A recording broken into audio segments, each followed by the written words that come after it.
Today we continue with our class Tzedakah, laws of Tzedakah Maaser, and we start with Sefer, Chofetz, Chaim.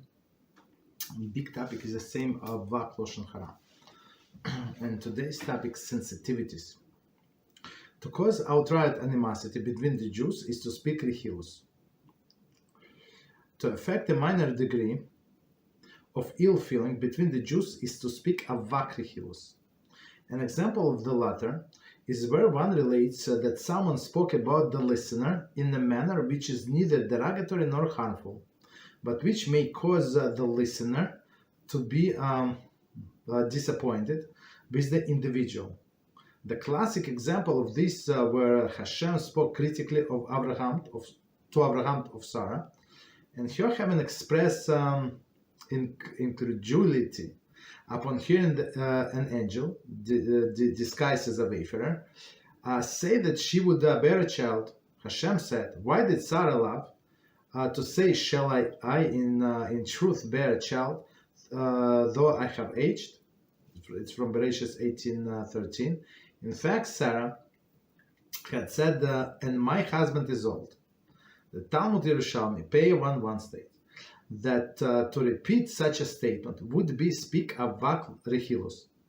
Now, to say that man of 99 is old is neither derogatory nor damaging. However, it is a bit of discomforting for a person of advanced age to hear that the spouse speaks of him as an old man in double quote. Therefore, to report such a remark is to speak avak rechilus. Okay, so let's try to understand what it says here from the beginning.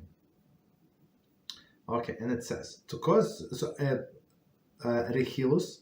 It's when someone said that something was said about the person or about his friend or a relative, right? So that's straight for rechilus. Now avak rechilus, avak is a dust, right? Dust meaning dust. It's like implying. So you can understand this way or that way, and as we always say, some people oversensitive, and especially people with self-conscious people. So they think that everybody is looking at them, and they look for their deficiencies, and if they have a little spot, everybody is going to talk about it 3 weeks straight. Like nobody is like we're looking at you, like nobody cares. But we have to be especially careful with these people, right? Because even if you meant something as like a compliment, but it was hidden compliment, this and that, so it could bring a lot of damage, and it could be in category avak rechilus. Okay, so let's continue. To cause outright animosity between the Jews is to speak rechilus. So meaning, you know what this person said about you yesterday, such and such things, and he is sure, and he was so angry at you, and he cursed you, this and that. So that's rechilus, meaning what? That one person is going to hate another person. Animosity. Okay, continue. To affect the minor degree of ill feeling between the Jews, speak avak rechilus, meaning, right? Why would he say so, right? Or like sharing somebody's secret, for example. An example of latter is where one relates as someone spoke about the listener in a manner that neither derogatory nor harmful, right? Meaning like on the border, but again, extra sensitive person could understand as very derogatory and insulting, but other people would not pay attention, right? But which may cause the listener to be disappointed with the individual. Right, even somewhat, not completely, not that he humiliated me, but somewhat. The classic example of this is where Hashem spoke critically of Abraham and Sarah, for Sarah, having expressed incredulity about hearing the angel discussed as a wayfarer say that she would bear a child. So Hashem sent these 3 angels, and one of them said Sarah that she's going to have a child. Okay, so and Sarah has this famous story, so she laughed a little, right? And she said, Hashem said, "Why Sarah laughed and say, shall I in truth bear a child, though I have aged?" But it's famous story. That's not what happened. She actually said this, and she said, "And my husband is old." Okay, right? So right? That's the second part of the statement. Talmud Yerushalmi says to repeat such a statement is to speak avak rechilus, right? Even though, as he's saying, like if somebody 99 years old, if you call him old man, I mean he's old man, like or he's youngster, 99 years old. I mean that's is it insulting that he's old? It's not insulting. I mean he lived out his years. I mean that's fine, right? But it's very interesting. But to hear from the spouse that he's an old man is someone what is it, insulting, right? And this would be avak rechilus, and that's why HaShem did not say anything. I mean he dropped a second line, right? It's very, very interesting. So that's again, especially we have to be careful with what is it with sensitive people, right? So even some people make it sound like a joke or something, but it's not a joke. And I know, personally, I know some sensitive people, and like even in my office where I work, and some people they knew that somebody would take it wrong way or get upset, and they dafka would do it. Unfortunately, some of them are even Jews. Unfortunately, I mean the best comics, right? All of this comedians are Jews. Unfortunately. Right, and unfortunately, they're not going to go all of these clowns, and unless they do a real teshuvah, then they're not going to go in a good place for all the insults to all of these people, right? Even though these people laughed. Okay, so we stop here. Let me see if we have any questions. 1 second on the topic. 1 second, sorry.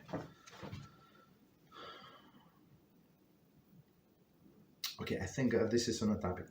Rav, what should one do in case where the spouse is trying to be more holy?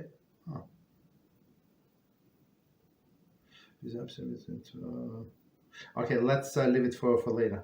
Okay, so let's leave it. It's not on the topic. I thought it's on the topic, but okay, let's leave it. Okay, Beezrat HaShem, we're going to get to it. Okay, and we have some dates from last week. I remember. Okay, so continue. So we continue with chapter 14, very long chapter, Baruch Hashem.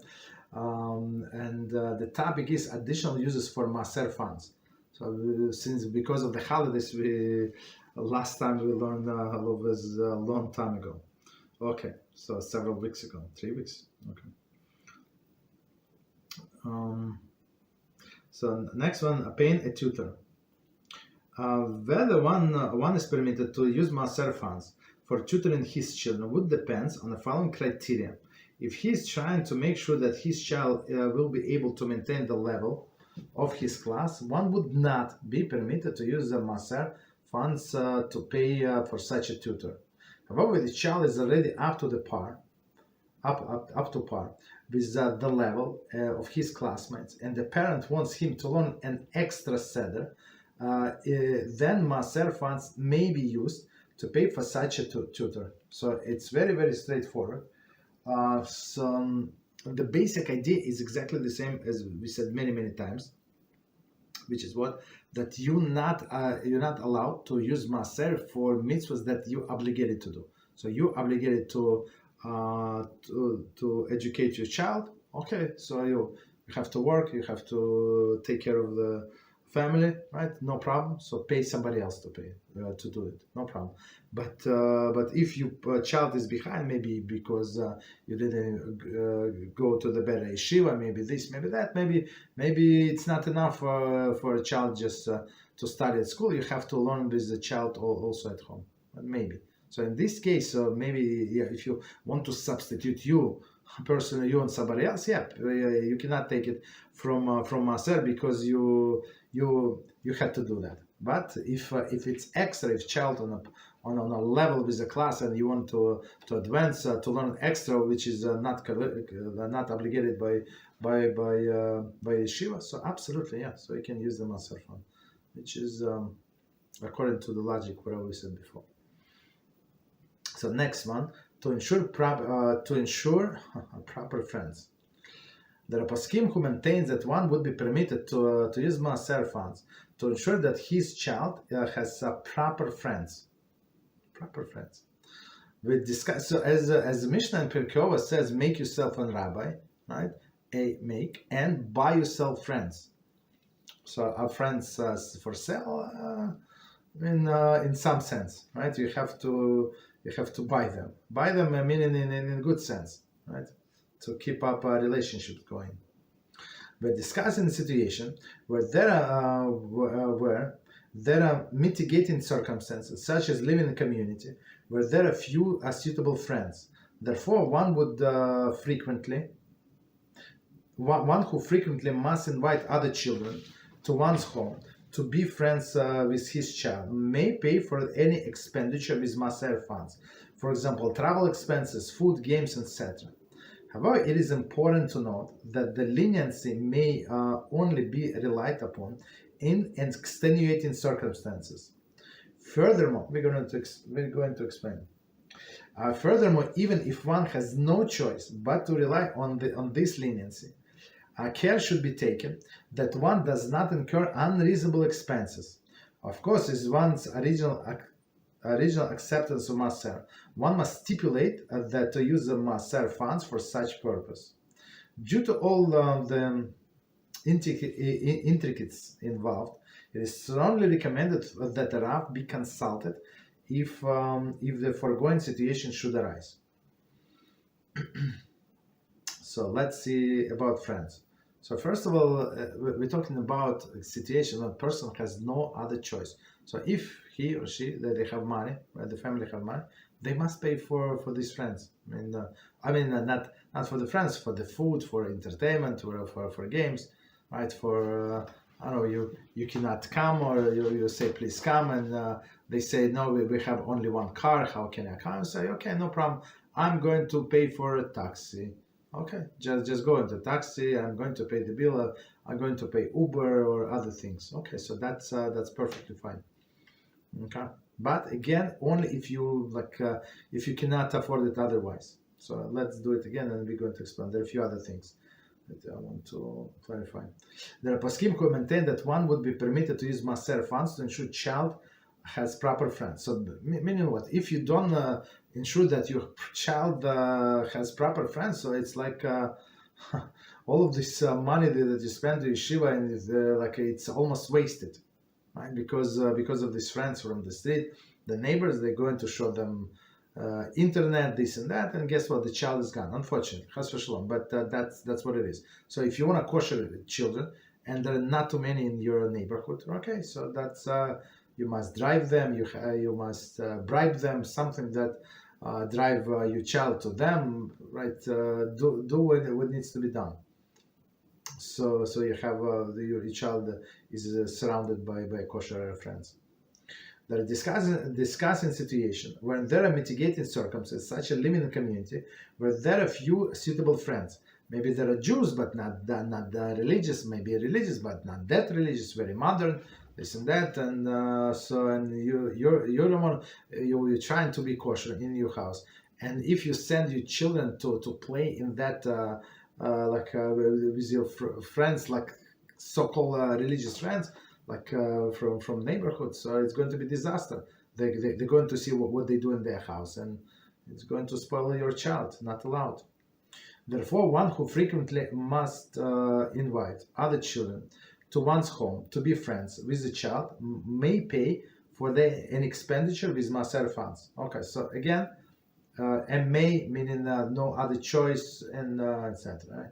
So travel expense, right? So that's food, games, etc. Okay, whatever needs some gifts. Okay, so meaning that the child wants to come to your family, just play with your child. Okay. However, it is important to note that the leniency may only rely upon in extenuating circumstances. So this extenuating circumstance, again, it's not like you have a suitable friends in your neighborhood, but there is somebody else, the best friends of your child that lives in another neighborhood even. Forget about your neighborhood, another neighborhood that are 40 minutes away, and you wanted to invite him. That's too much. Right? So it's not extenuating circumstance. If you have kosher friends, that's the story. Furthermore, even if one has no choice but to rely on leniency, care should be taken that one does not incur unreasonable expenses. So I remember in my company, there are a few people, like project manager leaders, had this credit card, like, and for like expenses, and sometimes they would order lunch, and they would order lunch like people working hard, like I don't know, like extra overtime, come early, this and that, and appreciation. And they would order, and people would order like I said, like, why do you need two portions? Like, are you going to eat? No, he said, no, it's free. I'm going to take it home. And this project manager, of course, I mean, he was like embarrassed. Like, he would not tell this guy why you ordered two portions. Okay, so I mean, the guy is working. Let him have like people would grab like the most expensive dishes. So I heard what is going on. They were discussing menu. It's very interesting. So of course it's very very unreasonable. So I mean, whatever you would buy yourself for children, they don't need like they usually don't need such expensive food or something, right? They don't need sushi or something like steaks. Yes, simple food, maybe pizza, cookies, ice cream. Of course, if one original acceptance of Maaser must stipulate the use of Maaser funds for such a purpose. Okay, so meaning I mean, it's very, very preferable because it's like on the borderline. As we said, is it mitzvah, not mitzvah? It's preferable. Some agree, some don't agree. So I would say it's better to do Hataras Nidarim and add this, and then take a nether again about Maaser and add this. Okay. A stipulation that if needed, for example, maybe person is making like somebody's working on a commission. So there is, I have some students working in the commission. So they have some like base salary, very, very minimum. And the rest is commission. So commission could be like 80% of the salary, right? Like in a good month. And sometimes it's not so much. Okay. So meaning a person can say, if I have enough, I'm not going to use. But if I'm on a low side next month, so I can use. Okay. So I think my understanding this commission base is very very stressful. I mean, but that's another story. All of the contractors. Okay. Due to all in intricacies involved, it is strongly recommended that Rav should be consulted for foregoing situation should arise. Okay. So again, if needed, if you can avoid it, don't do it. Next one, grandchildren. So grandchildren, again, we said we're not obligated. Oh, here we go. If one is raising his grandchildren, he would be permitted to use the Maaser funds to defray those costs. This applies even if children are younger than 6 years old, since grandparents are not obligated to support their grandchildren. Okay, so if somebody is raising grandchildren, unfortunately, I mean, there are many situations in life when parents cannot or do not want to, whatever reason. So grandchildren must take care of grandparents must take care of the kids, because sometimes, unfortunately, I know many situations when parents did not help at all. So they dump the child. You like little children? Yeah, you like them? Okay, here we go. Okay, just drop and run. Unfortunately, right? And so these grandparents, of course, they can use Maaser for taking care of the grandchildren, because they're not obligated. So it's not a mitzvah. So parents, yes. Grandparents, no. I mean, whatever they do, it's already extra. Okay. Next one is orphans. One who takes orphans into home and raises them allowed to use Maaser funds for their purpose. Orphans, again, there is no such obligation. So if a person wants to, and it's a big mitzvah, it's a very, very, very big schus in Shamayim, like to do that. Absolutely the biggest kindness. You didn't have to do it. and now you have to change your whole life to take care of these people, right? That's very interesting. It's not so easy. So we had a discussion in the class before, and about the Shiva. I don't know how we came to that, about the Shiva. So and we said in that class that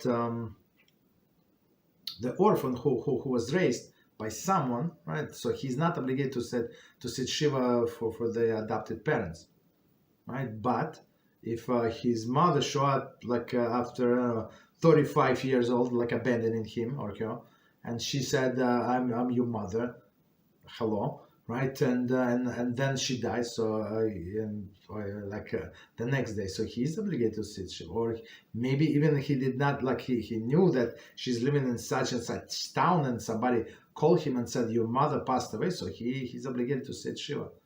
Right, even if she did not do anything good for him in his entire life, right? Because of why? Because HaShem said, when a person dies, right, his son, his daughter, close relatives must sit Shiva. That does not say if they were good to you, not good to you, if they abuse you, not abuse. Like if they only if they are not shomer Shabbos and mitzvahs, so you're obligated to do. Right, and she showed up. This mother showed up after 35 years of abandoning. Right, so yeah, you have obligation to honor that mother. Very interesting. Of course, you have to respect your adoptive parents, and it's absolutely proper to sit Shiva for them, as I explained in that class. It's not an obligation, but it's proper thing to do. Right. So with orphan, it's very, very sensitive subject. So we have had a little discussion there. So a person got very upset, very upset, very emotional. So I was trying to say, look, we have a Torah, there is a halacha. Emotions are set aside. I mean, okay. So continue. L. For a merit, one may give Maaser funds to poor Talmidei Chachamim, so that they will learn in the merit of one who is sick, and he has the refuah shlema, or in the merit of one who departed in the world, and the neshama should have an aliyah. Okay, so I mean, it's not this thing. Some people see it as a business transaction.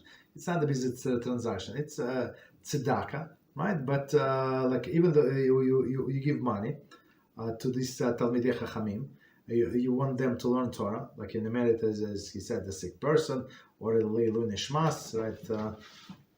So Neshama should get an aliyah, uplifting in Shamayim. So meaning that you want something in return, in something. But since it is spiritual, so you can use your Maaser for that. So meaning it's more like tzedakah.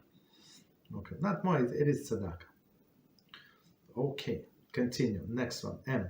Communal tax obligation. Most European Jewish communities were administered by Kehillah organization. Funds were collected from the community members to defray the operating costs of the various establishments used by community, the mikveh, the shul, the shochet, etc. Today we have a different system, but we are including this information for such cases where it applies. Any communal tax or obligation that is imposed on a person, even if he finds it difficult to afford, may not be paid from Maaser funds. Therefore, if one is a member of the community that levies a tax on its people, we would not be permitted to pay it with Maaser funds. Okay. So, okay, so let's do it again, and we're going to explain. So I think in the beginning of this book, we explained how it used to work in Europe. So it was very, very organized, very organized. So there was Kehillah, right, organization. They would collect funds to pay a rabbi, to pay shochet. So like it would not be like independent shochet that would price the meat whatever he wants today. Right? So today, for example, like on Pesach, some people raise price for chicken and meat like 50%. For what? You understand? But if because they're independent, they don't want to buy, don't buy. In some stores, not everywhere, not everywhere. But if you have what is it, kihila? I mean, the kihila managing this thing, so the price is going to be the same. Mikveh, of course, it takes have to take care of it, right? I'm not sure, like in many in a very rich neighborhoods, they would make sure that the water is even warmer. But in olden days, to make water warm, it's a big deal, right? Shul, shochet, and etc. Right? To shul, you need to all of the candles. So before electricity, you had to have so many candles. You understand? Right. Okay. So many things. Okay. So today, of course, it does not apply because there are many communities. They usually split, but I guess in some communities that's very isolated, like the whole town is the same one community. We have a few examples of that. Okay, so that's would be the case. They can apply they can collect money to have a central operation office. Okay. So so continue. Any communal tax or obligation that is imposed on a person, even if it finds it difficult to afford, may not be paid from Maaser funds. Very clear. It's very clear because it is obligation. It's a mitzvah. So they're not using this money for the beautification of the neighborhood. Right, that's a separate fund. So these communal funds to run a religious life, right? To hold the religious life in the neighborhood, right? So and since it is obligation upon me and upon all of the members of the community, Chilean community, the same thing, right? So that's why we must pay, right? Not from Maaser. Therefore, if one is a member of a community that levies taxes on its people, it would not be permitted to pay with Maaser funds. So I guess today may be a synagogue membership, Shul membership, right? So they also collect money. Okay, so I guess, but maybe no. Okay, I apologize. It's next one on the next page. Okay, so here is only this communal tax. Next one. A personal need. Whoa. Personal need. Maaser funds may not be used to pay for any personal need or benefit, yours or someone else's, except a poor person. Therefore, for example, one who rents flowers from Tzedakah organization for a simcha may not pay a rental with the Maaser funds, since since what he's receiving has a value, and one cannot use Maaser funds to receive such benefit. This would apply whether or not he would have purchased such flowers. However, if one overpays by making the purchase from a Tzedakah organization, one may use the Maaser funds for this amount. For example, if one pays the Tzedakah organization $2,000 for the flowers, and that is how much they would have cost him otherwise, he may not use the funds. However, if by purchasing the flowers elsewhere, it would cost him $1,500, he may pay additional $500 to the Tzedakah organization using Maaser funds. Okay. Similarly, one who hires a poor worker to do work for him may not use Maaser funds to pay his wages. However, if the wages are more than someone else's, one may use the Maaser funds for the difference. And we're going to see actually how it applies. Actually, it's was very relevant on Chol Hamoed. We're going to explain. So let's see again this personal need. Maaser funds may not be used to pay any personal need or benefit, yours or someone else's. So you're trying to help somebody, right, you're trying to help somebody, but you cannot do it from your own money, right? So maybe person is short, but he is not broke. Okay, he's not exactly poor. Maybe he does not have money, but because he wants something fancy schmancy, or he does not want to wait, or something. Okay, that's a different story. So he's not broke, so I cannot use Maaser funds to help him. For example, one who rents flowers from Tzedakah organization for a simcha. I'm not sure what is a plastic flowers. Maybe I don't know how it works. I mean, I don't know. Maybe they're not nice looking flowers. I guess. Rents, meaning that's what it means, rents, that you have to return. So Tzedakah organization for a simcha may not pay the rental with the Maaser funds, since what he is receiving has a value, and one cannot use Maaser funds to receive such benefits. Meaning what? That such Tzedakah funds, and let's say somebody gave them money to Tzedakah, and they bought flowers, and they say we are Tzedakah organization, whatever you're going to pay for rent, we're going to distribute to poor people. So that's amazing. So you need the flowers anyway.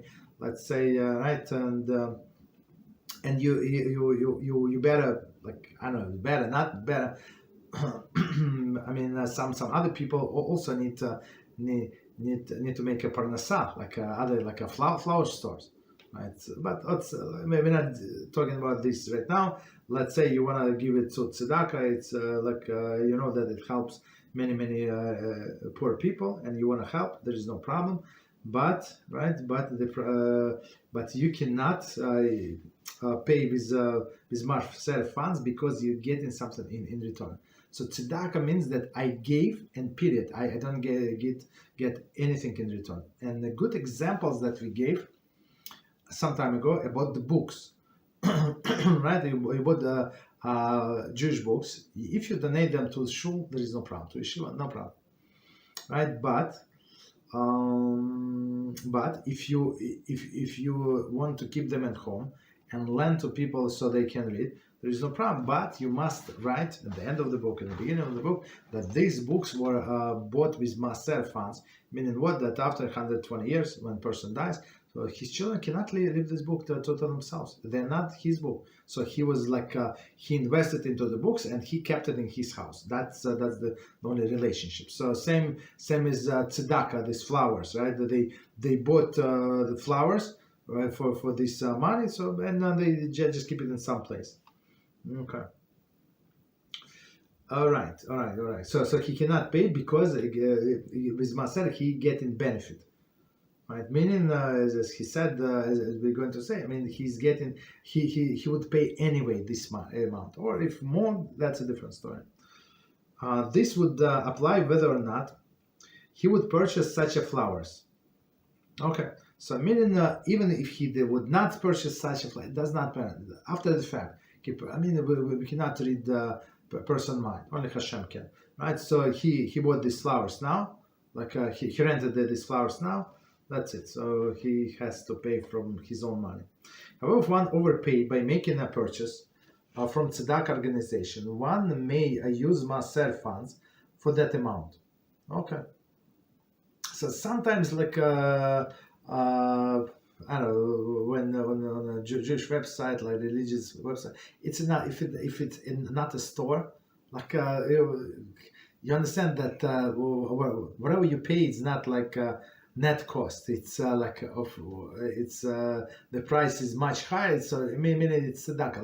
Like if you buy something even from Beezrat HaShem, even though we give most of these things for free, but if you buy some, the price is a little higher. Maybe you can find it cheaper, but when you pay, and you understand that half of the, not half, I don't know, like some of the money is going to cover operational costs. So that's not, maybe it's even more than in a regular store, but you're not looking for a bargain here. You're looking to invest in the organization, right? So here you say, okay, I know that I can rent this flower for $1,500, but they charge $2,000, right? So if $2,000 is the price, there is no problem.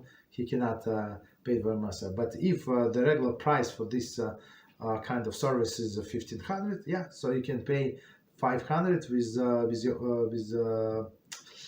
Maaser funds. Okay. And the next one, very interesting. Similarly, if one hired poor worker to work on him, may not use Maaser funds to his wages, to pay his wages. So if you need if you really needed the work to be done, right? So I mean, you're going to pay someone anyway. Maybe this poor person is going to work 7 times better, I guess, because he needs money, like he's desperate. Okay, so of course, if maybe you were even saving some money by hiring this poor person, so you're not allowed, right? But however, if his wages is more than someone else's, one may use Maaser funds for the difference, right? So in one Shul, as I remember one time ago, many years ago, so we used to down there, and Shul did not want to pay this Balkora. I mean, he was not very good, but he was a religious person, and he needed money like desperately. He had a problem with the documents. He could not work officially. This is okay. Well, so the whole story, and two people got together and said, "Look, to show, pay him more,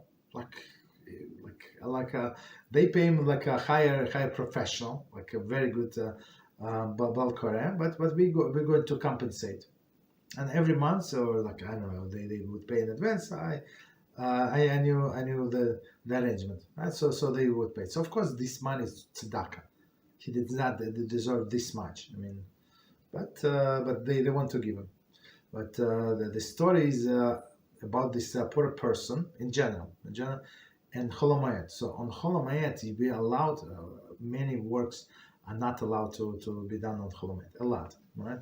But you're allowed to hire somebody, even if you don't need the work to be done right now. It can wait until holidays, until after holidays.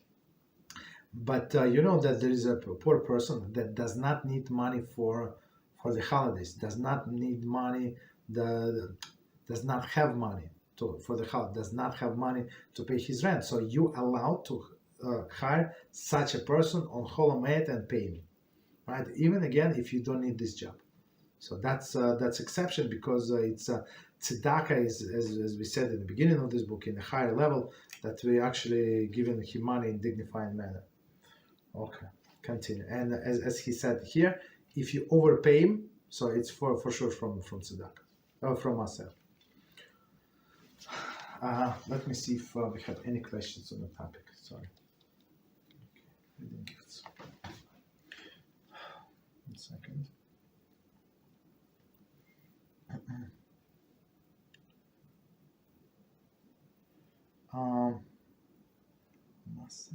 Okay, there are many questions. I apologize. So let me stop.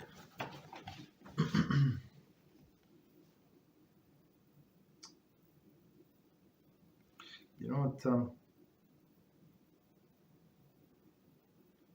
There are many questions, so let's finish the topic completely, and then we're going to answer all of them, because I don't want to make it a very big break. Time. Whoa.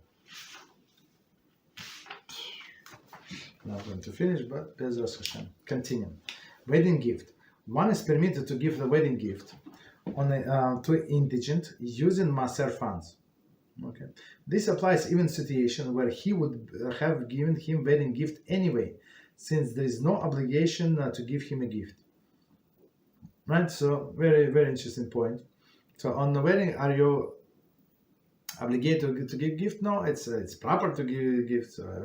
But if somebody like some people. Even in the Shul where I pray, like this guy, they two people talk, are you going to this this wedding, that's wedding? So these people, they know many people. I don't know from where. I don't ask questions, but they always invited. And he said, no, I cannot go. How come? This person is going to offend it. I know, and they would go maybe 2 or 3 or 4 times a week to the wedding. I'm not sure how it's normally possible, but that's what people do. right? So if they give to everyone, I'm not sure they would not have anything to feed their family the way I see it. Okay, but maybe not 4, but 3 times simply. Okay. So again, if it's a poor person, so you can use Maaser funds. Again, if you can avoid it, avoid it. But anyway, you can do it because it is not obligation, and it's going to count as tzedakah. Next one is the one that I thought it's the same, but let's see. Shul dues, meaning there is a membership of the shul. One is permitted to allocate Maaser funds for his shul operation cost, provided that it is his initial acceptance Maaser. He did so with intent to use Maaser funds for the mitzvah purposes, as we previously established. So it is a mitzvah, not mitzvah. It's hard to say. It's for operational costs. Okay. So again, same is with communal obligation. No, communal obligation, it was more strict. So here they say that you actually can pay, right? If you, of course, if a person did not make this declaration before he accepted this Maaser upon themselves, so they need to do cancellation of Noraim and do next time. You just say that's I want to use my some of my money for Maaser money for a mitzvahs. So in the like this one. So not all of the mitzvahs, but some not really mitzvahs like from the Torah, even from the rabbis. Okay. However, one may not be permitted to use Maaser funds at the cost of his membership, due since he benefits by being a member, aliyah, seats, etc. And any amount of pleasure that one derives from the shul cannot be paid with Maaser funds. Since it is difficult to determine the value of those benefits, one can assume that they are anywhere between 1/2 and 1/3, right, of the value of the membership dues. And one should pay this amount using his own money and not with Maaser funds. Okay. So before we continue, let's try to understand. So it is membership dues. A person gets aliyahs. Okay, so in my shul they don't charge anything for it. They never ask him for money. Okay. Seats in the shul that I go, there is a membership fee in seats. Like on high holidays, they sell seats. I mean, it's normal. Okay. I think everybody sells. Maybe if you pay a lot of money, it would be included, but otherwise it is they sell separate. Okay. I guess they sell separate because many people want to come, and if you don't charge money, so people say, yeah, I'm going to reserve 2 rows. Okay, for who? Yeah, for me and all of my friends. Okay, so it's not a good idea. But if you're going to pay for all of your friends, that's a different story. So now he wanted to invite 15 friends. Now we drop to 1. Okay, himself. So that's a different story. Okay. So he gets some pleasure. Maybe even like Suda Shlishis. Sometimes there is sponsor. I mean, where I pray, always there's sponsor. Always.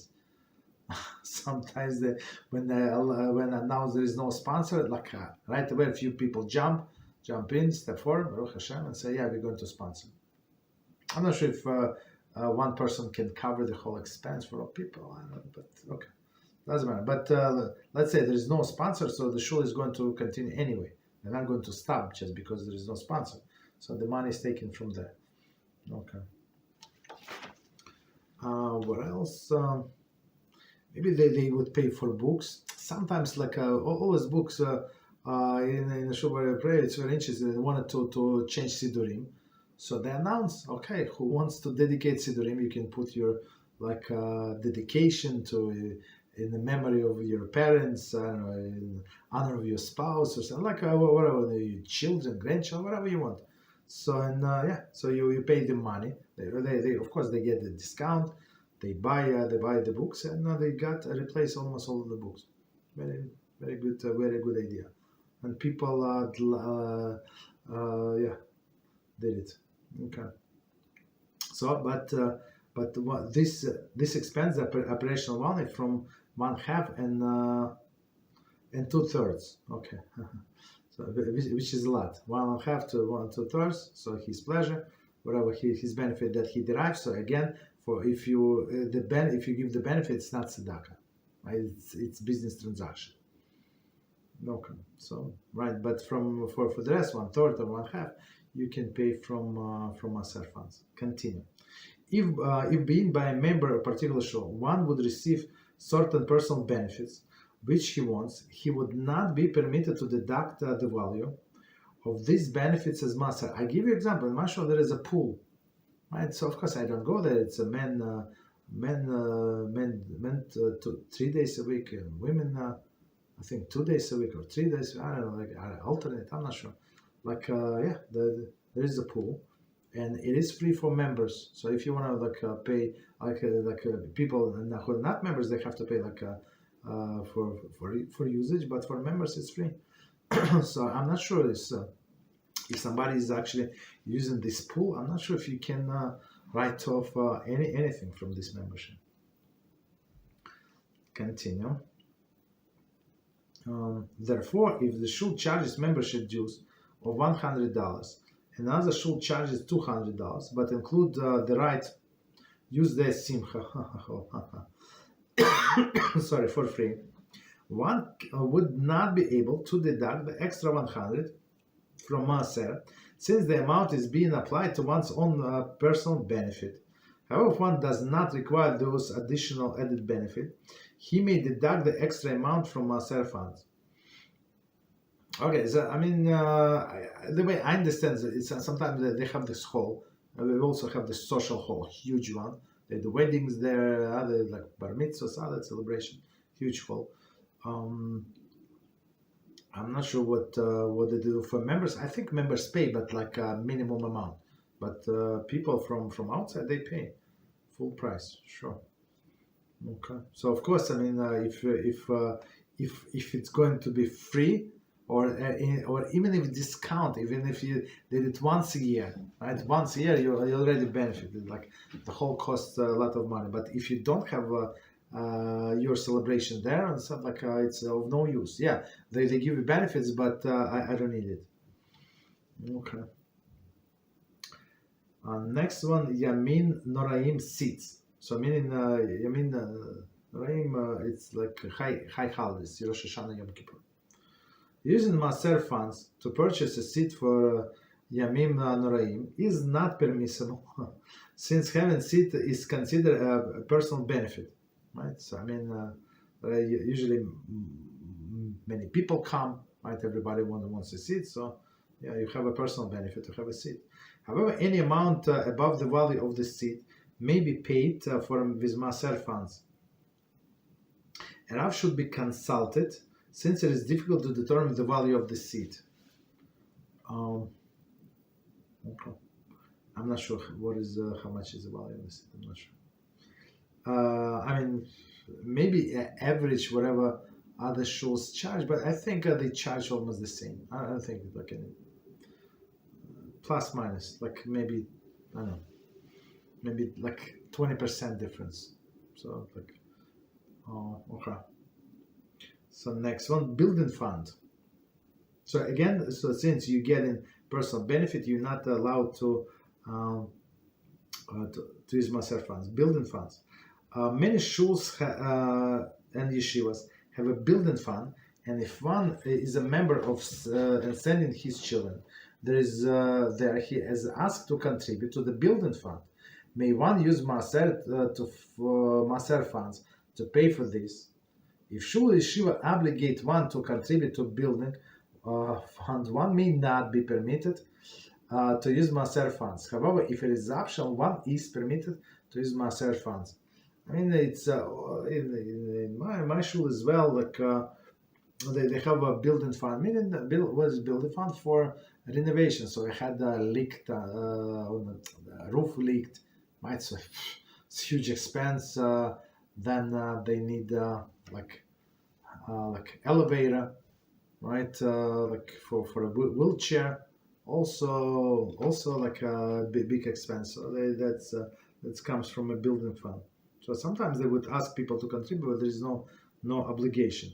But if there is obligation in yeshiva, they say, yeah, we charge you for education but from some from time to time we need to do maintenance, of course. I mean, so they need money. So if it's an optional, if you're not obligated, that they only ask you to do it. But if you don't do it, so you're allowed to use Maaser. But if it's obligation, again, you would not be allowed to use Maaser funds. Okay.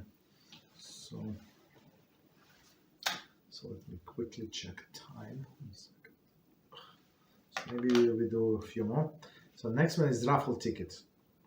One may use Maaser funds to purchase raffle tickets from Tzedakah organization when the unlimited number of tickets are being sold over a prolonged period of time. However, if limited number of tickets is being sold, one may not use one may not be permitted to use Maaser funds for the ticket. The reason for the distinction is that when there are limited numbers of tickets, there is a definite value in owning such a ticket. Since there is specific chance of winning, there is a 1 in 5,000. Okay, but still there is, so meaning this ticket has a value, meaning some cost. And purchasing this raffle is considered buying something of worth. Very interesting.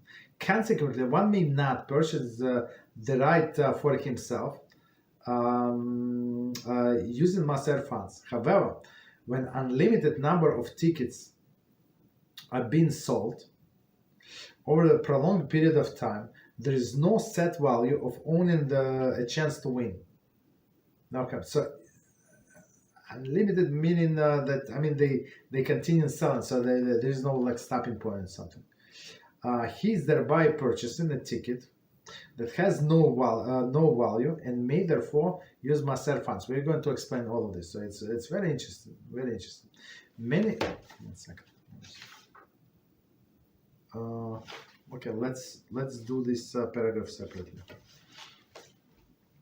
because it's very long. Okay, so one more time, raffle tickets. One may use Maaser funds to purchase raffle tickets from Tzedakah organization. So they try to use, I always get those, to raise money for yeshiva, for this organization, for Torah anytime. They called me yesterday, I don't know why I picked up. I said, okay. Right, so they call everybody and try to make some kind of raffle. Torah anytime does not do raffles, they just want money. But if they want to make raffle, there is no problem. So meaning the raffle is the purpose of a raffle to raise money for for tzedakah, right? To pay for whatever they have a need for, right? So they say if unlimited number of tickets are sold, meaning of course they would advertise if it's a limited number of tickets are sold, limited, meaning what, that the less tickets are sold, the more chance you have to win. I mean, technically, right? Mathematically. Okay. However, so if it's unlimited during the prolonged period of time, no problem, you can use Maaser. However, if a limited number of tickets are being sold, one may not be permitted to use Maaser funds for the ticket. So meaning now you have a specific, you can calculate how much each ticket cost. It's very interesting, right? So and some of the prizes, I'm not sure how much they're going to collect. Some of the prizes they say win a $1 million apartment in Yerushalayim. 1 million. I mean, how much they collected to pay all these people, all the advertisement, if they want to give away 1 million, and it's not the only prize. There are many other prizes. So that's crazy. There is so of course, but people try to their luck, right? And they buy these raffle tickets, meaning right. So but the raffle tickets not that much. The way I saw it, I don't know how many people have to buy these tickets, or how many have to invest for them to raise more than $1 million. I'm not sure. The reason for this distinction is that when there are limited numbers of tickets, right, there's a definite value of owning such a ticket, such a specific chance of winning one in 5,000. Okay, I mean just an example. For example, right? 1 in 5,000, and purchase raffle is considered buying something of worth, right? Because there is a chance to win it, like higher chance to win it. Consequently, one may not purchase the right for himself using Maaser funds, right? Because you buying something of value. However, unlimited number of tickets are being sold over the prolonged period of time, so everybody lost count, I guess. There is no set value of owning a chance to win, right? So I mean, it does not mean that they sold more than 5,000, for example. Just unlimited. They continue selling. There is no stopping point. He's thereby purchasing a ticket, and that has no value and may therefore use the Maaser funds. Okay, so unlimited, yes. Many organizations sponsor raffles where there is an unlimited number of tickets being sold over the short period of time. That's usually what they do now, right? A lot, right? And over short period of time. For example, Chinese auction. The price of these raffle tickets usually much greater than actual value of the chance to win it, right? So again, it's about tzedakah. So you invest a lot. I mean, you pay for raffle ticket a lot. They give you gifts, like a trip to Israel, something, right? Generally, one who does purchase such a ticket is doing because of the money is going to tzedakah, right? I mean, if he or she is going to win, that's a different story. But I want to support such establishment. That's my goal. One may therefore deduct the difference between the cost of the ticket and the value of chance of winning, and pay the amount in Maaser funds. So I mean, to determine how much is really ticket is, and maybe even based on the prices, I'm not sure. And, right. So, but the difference you can pay with Maaser funds. Determine the value, here we go, is dependent on many variables, so it is impossible to stipulate the amount. A Rav should be consulted for such a specific situation. I mean, to calculate, I'm not sure how to calculate this thing. I mean, first of all, it's unlimited. Second, it's based on gifts, and the third variable is how much you paid, how much you overpaid. Okay. Similarly, so like the way I see it, if you want to do it without Maaser. Don't put yourself in the questionable situation. If not, don't want to do it. Don't do it. Right? Or if you want to donate, just donate to that organization without raffle ticket. That's it. Okay. Similarly, when there is specific number of tickets being sold, if the value of the chance of winning is not worth the cost of the ticket, right? So it's tickets much more. One may deduct the difference between the cost of the ticket and the value of the chance of winning, and pay the amount with Maaser funds. Okay, so that's if a specific number. So a specific number, of course, you can deduct how many gifts all together, or what you can get and stuff like that, and see what was the real value of each ticket. Okay, that's a different story. One who purchased a ticket with Maaser funds and eventually won the raffle may keep the winnings. However, he should prefer to give the organization from his own money the amount of money that cost to purchase the ticket. The Maaser that one separates from the winning should also be given to organization. So that's very, very interesting point. Let's do it again. One who purchased the ticket is Maaser funds. Let's say he did it anyway, and eventually won the raffle. So he invested like $100 and won, I don't know, 12,000. Let's say, right? Raffle may keep the winning. So money, even though it was tzedakah money, Maaser money, Maaser money, he can use it. He can keep the winnings. However, he should preferably give organization from his own money, meaning that he used the Maaser money, like initially, so give them from your own money, right? The amount that costs to purchase the ticket, and plus, since you won this 12,000, so you have to separate 10% at least, and that's proper to give to this organization. I mean, they're not in the business of making money; they're in the business to collect tzedakah. All right, so it's always proper if we win something to give it to this organization. There are, however, other poskim who disagree with the premise that one may purchase raffle tickets with Maaser funds. Okay. According to them, one should not use Maaser funds to purchase raffle tickets. Okay, so basically, as we said before, like to not to go in this gray area, just buy it with your own money, and that's it. Okay. So let's stop here. So that's very good. I think we're very close to the end of the book. Believe it or not, 69. 11 pages left. All right, so let's see the questions. Try to answer the questions.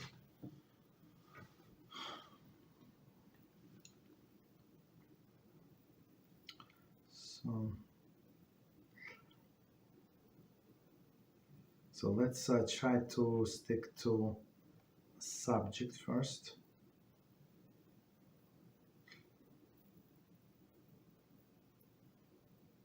So it's not okay. So we'll call the Rav on the topic of Maaser and children education. If one builds if we build in our yard, okay, the things for the child to play, for example, swing, slides, etc. In order to keep the kids home and not hang out with the neighbors' kids, can be Maaser funds for this. I mean, I would say it's not such an easy question. I would say don't do it. Don't do it. Like if there is absolutely no other way, right? But only to keep to use this money, maybe we would allow, but otherwise don't do it. Okay. So because okay, let's see next one. So this question is one of the, as we said many times, in the gray area. Like okay, so continue. Shalom Aleichem Kudarav. We're using Maaser funds to ensure that we have proper friends. We have proper friends. No, we're talking about kids. I mean, person can choose his friends. Okay, proper friends. Does this include ensuring that people we know are proper? For example, that they are equipped and positioned to fulfill the mitzvahs, and if they would not be proper without our expenditure.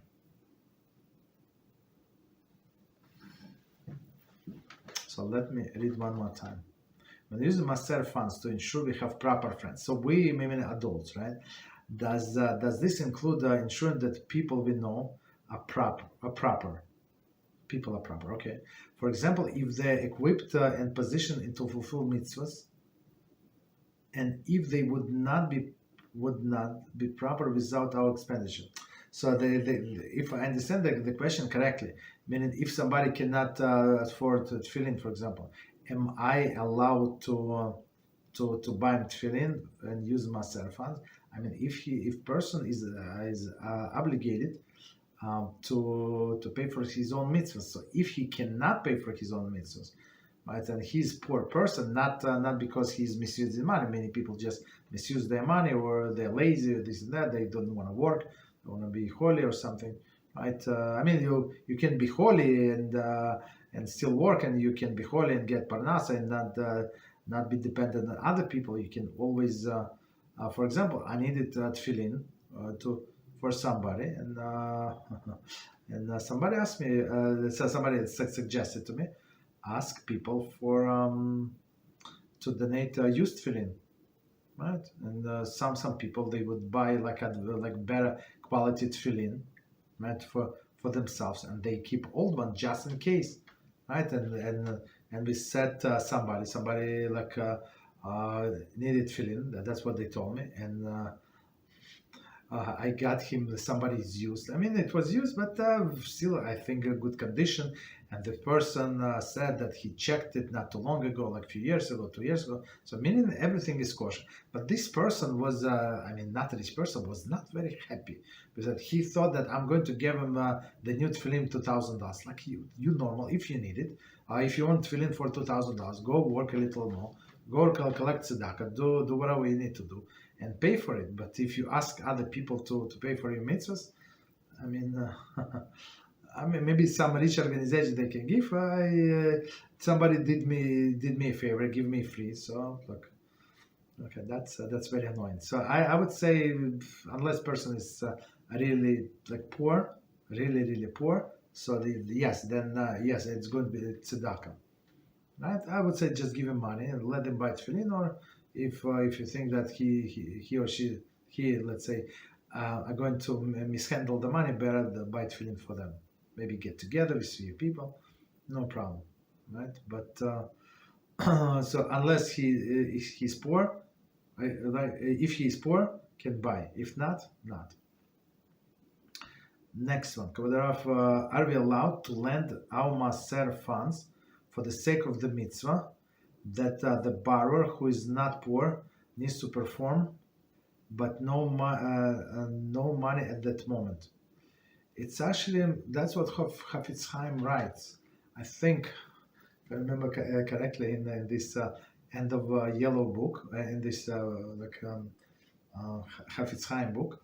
So lesson a day, we're going to learn that. I was actually, I think, Ahavas Israel in this book. Chofetz Chaim write, and he started the whole movement. I think it was him that they established gmachs.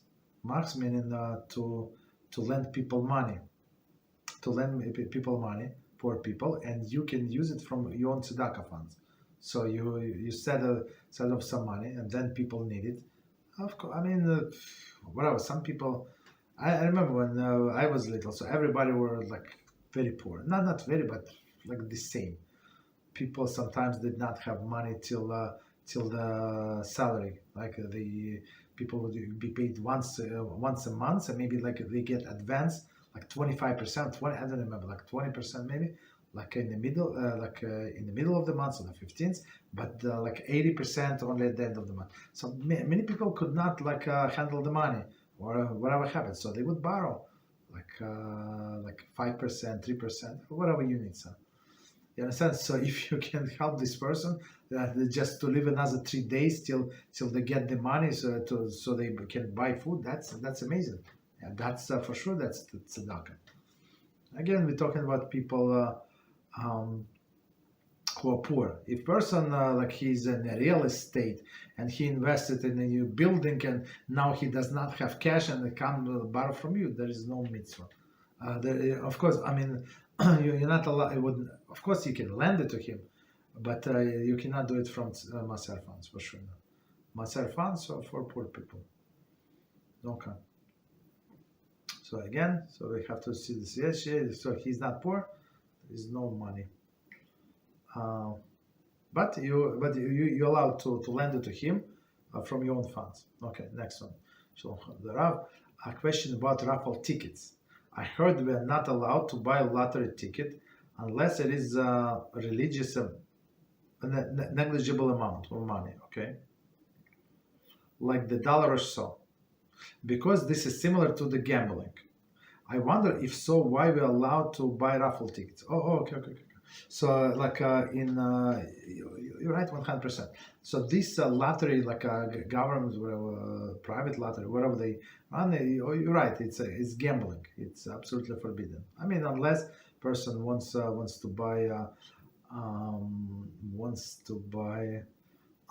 ticket. So one of the my chavrusas So he said he had a deal. I think it was 30 years ago that you can invest. So I think back then it was also in dollar. I think I don't remember exactly, but it was if you prepay for 30 years, like ahead, playing this raffle, and I think he did it exactly the same number. So for many years, maybe 30 years or 20 years, I don't know, like ridiculous amount of time, like huge amount of time. So he prepay and he played the same number. So I think it's $1 every time they play. I'm not sure how many times they play, what lot. I'm not sure. It's he did not win anything, but it was his status, as he said, right? But Raffle that we're talking about here, it's only religious institution. That's what we're talking about. So many tzedakah funds, they want to build a yeshiva, they want to expand, they want all these small, even small yeshivas that they try to get alumni, like all of the people who graduate or who benefit, also to support, because even though they charge a lot for child like tuition, but still it's so many expenses. Like you have to pay all of the taxes, all the pension to the teachers, stuff like that, some sick days, this, that, like a lot of things going on. Somebody would sue the yeshiva also, like a lot of expenses. That's why they always need extra money, always, and they do raffles from time to time, right? Calls, right? They have to survive. Of course, it's proper. In the olden days, Rosh Hashiva would close his office and go travel around the world. But today, with the technology, it's very simple. He recorded the video, right? Ladies and gentlemen, we need such and such a money, right? Please help us. And that's what we do. That's what expenses. Here's the stories. Somebody would speak, and one of my students spoke on such event. They asked him. He told his personal story. People got excited, and this guy who was running the thing, he said, because of your story, we got like 15% more than last year. So, which is amazing. You understand? So it's when we sell the raffle, it's only a religious organization. Only. Continue. On the subject of using Maaser to buy friends. Okay, so I understand correctly. It is appropriate to use Maaser funds to invest in helping poor secular Jews to get close to HaShem if they are poor from misfortunes and the investment directly sponsor the mitzvah. Yeah, in this case, yes. Yeah. So they just because they're secular does not mean they're not obligated to do the mitzvah, right? They put the stamp of themselves on secular and not obligated. I mean, there is no such a thing. And we're going to learn one story, Beezrat HaShem, in Varev Nambuk, about if you're allowed to put a mezuzah on a store in Israel where they sold pig, right? Very interesting.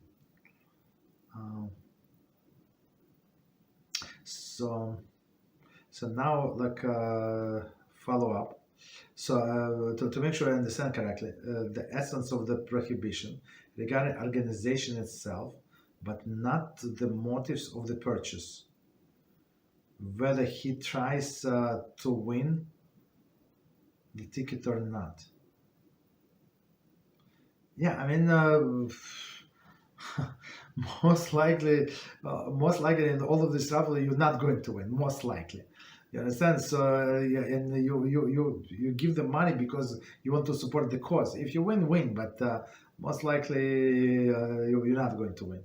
Yeah, so it's about the cause, so you try to support organization. Yes, that's correct.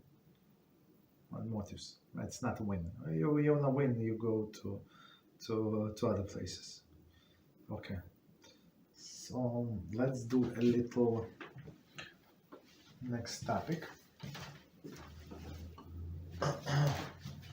So we continue with our class of Yichud. And now in chapter number 2,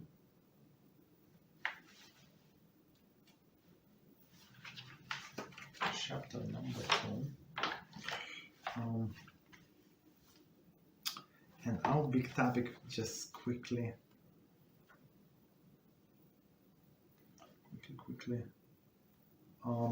So our topic is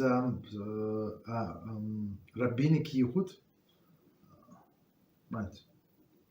Yichud midrabanan. Okay, rabbinic. Let's go. Number 3. So before we go to number 3, let's see what was number 1. So number 1 was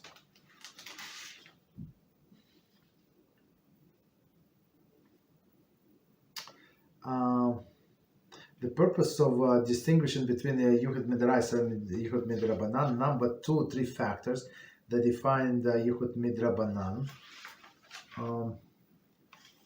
Right, and now we go to number 3. Why Yichud of 2 men and a woman is permitted, while Yichud of 1 man and 2 women is forbidden. So that's our topic. Okay. So again, 2 men and 1 woman. So last time we said if they like reputable people, like somebody like Shomer Shabbos and mitzvahs, like most likely they're God-fearing people, they're not going to do that. Okay. But we still we said 2 of them. One might wonder why a distinction is made between the 2 men with the 1 woman, which is permitted, versus Yichud of 1 man and 2 women, which is forbidden. While the full explanation is perhaps beyond the scope of this text, the following point a basic principle. So meaning what? It's like it's more in the psychology of a person. Right? As we know, men and women are very different. So it says the 2 women do not provide shmira for each other. So they're not going to watch over each other. So one say, okay, you want to do that? I'm going to go to another room. I do not care. Right? 2 men provide shmira for each other. Okay. So let's see, what does that all mean? 2 women do not provide de facto shmira, supervision. Shmira is the supervision over each other. As stated earlier above, number 2, Chazal asserted that refined men would never consider transgressing a rise in the present second man. So as we right, because each fears that the other will reveal the wrongdoing. So meaning, so if it would be only 1 person, so that's of course that's absolutely forbidden. As we said, it's actually on a biblical level, right? But two proper people. So if 2 licentious people, of course, like they cannot be provide shmira, of course, so supervision, right? We're talking about 2 people who proper people, okay. Refined men. Okay. However, this rule of human nature does not apply in the same way to women, to a woman, even refined, right? So women are different. In the presence of another woman, Chazal determined that 2 women would not reveal each other misdeeds. So women are more secretive. It's very interesting, right? It's not like she does not care, but she would keep whatever happened in secret more than a man. I mean, but man here is not because he's cannot keep secrets, but it's he would report something improper. Therefore, for example, if this woman was married and now she's no longer is allowed to be with her husband, yeah, that's a big deal. Okay. Therefore, even 2 refined women could possibly submit. Therefore, even 2 refined women could possibly submit themselves to arise transgression in each other presence. This is due to the more pliable nature and trusting spirit of women among themselves in a group. So let's read this again, and we're going to explain. So now we're going to psyche of women, and we see how it's very different. So men would report again proper, like the defined men would report on each other. Women would not. Chazal determined that 2 women are not would not reveal each other misdeeds. Okay, so to be like a union, something, right? Okay. Therefore, even so, they would cover one for another. Therefore, even 2 refined women could possibly submit themselves to arise transgression in each other presence. Right? So meaning they can, two women can submit themselves possibly like in arise transgression. It's each other presence. Why? Because they know that her friend is not going to tell.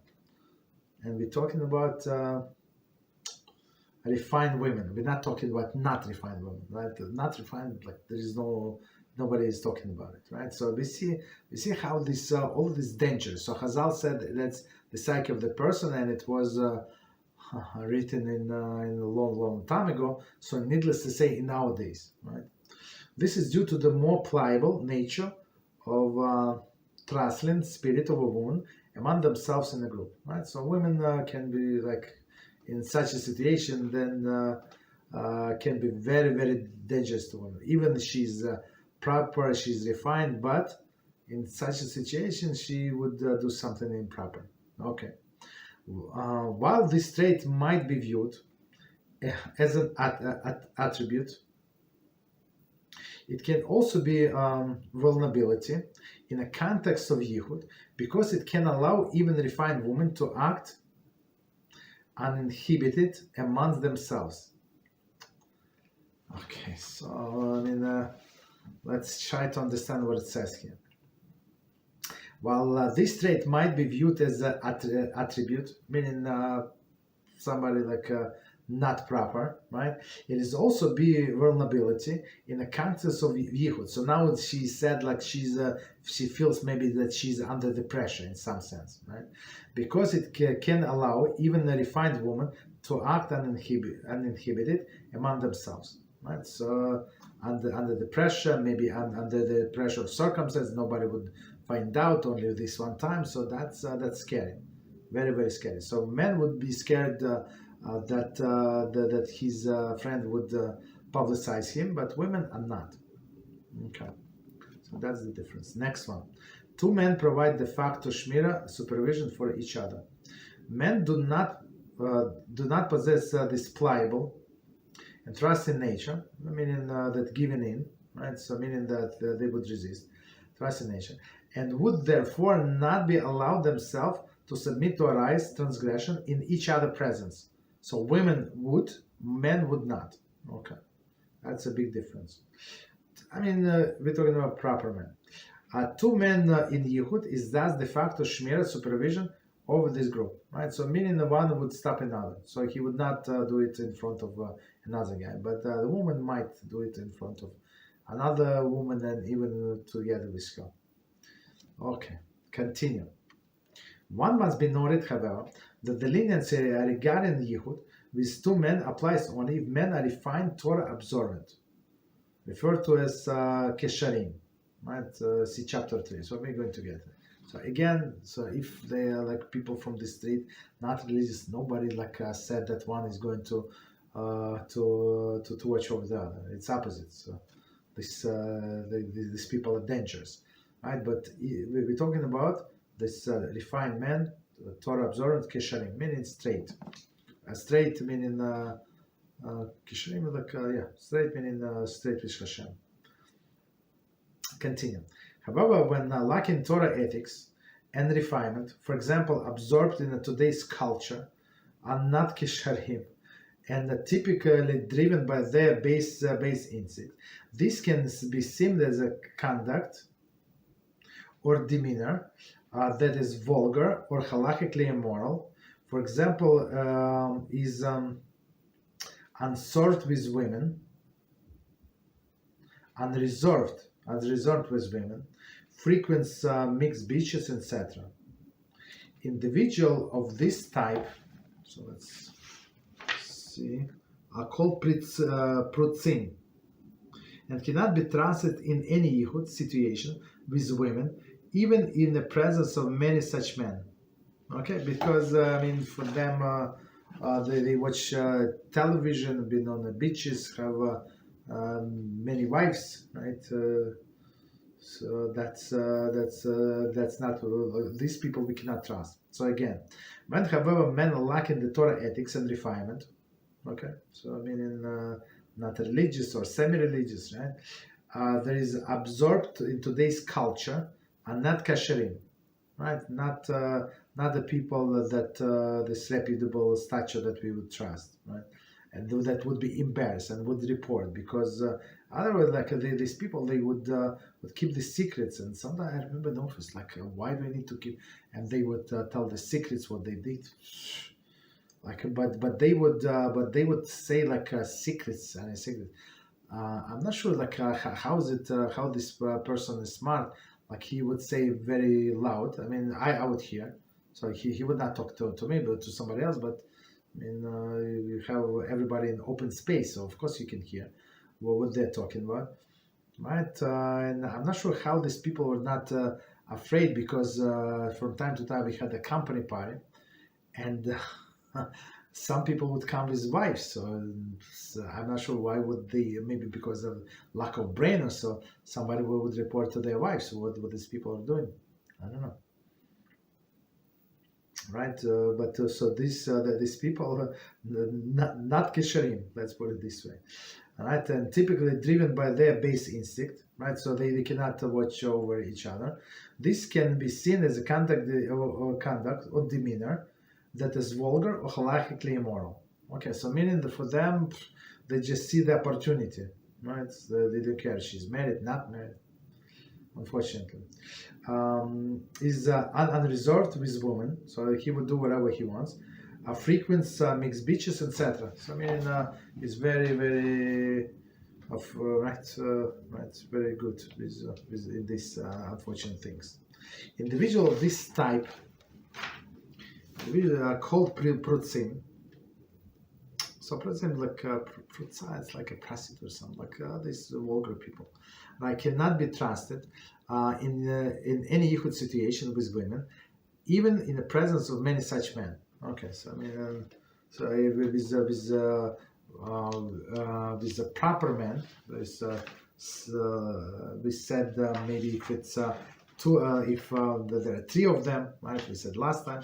So two maybe like it's not always because maybe one is going to go to the bathroom or something.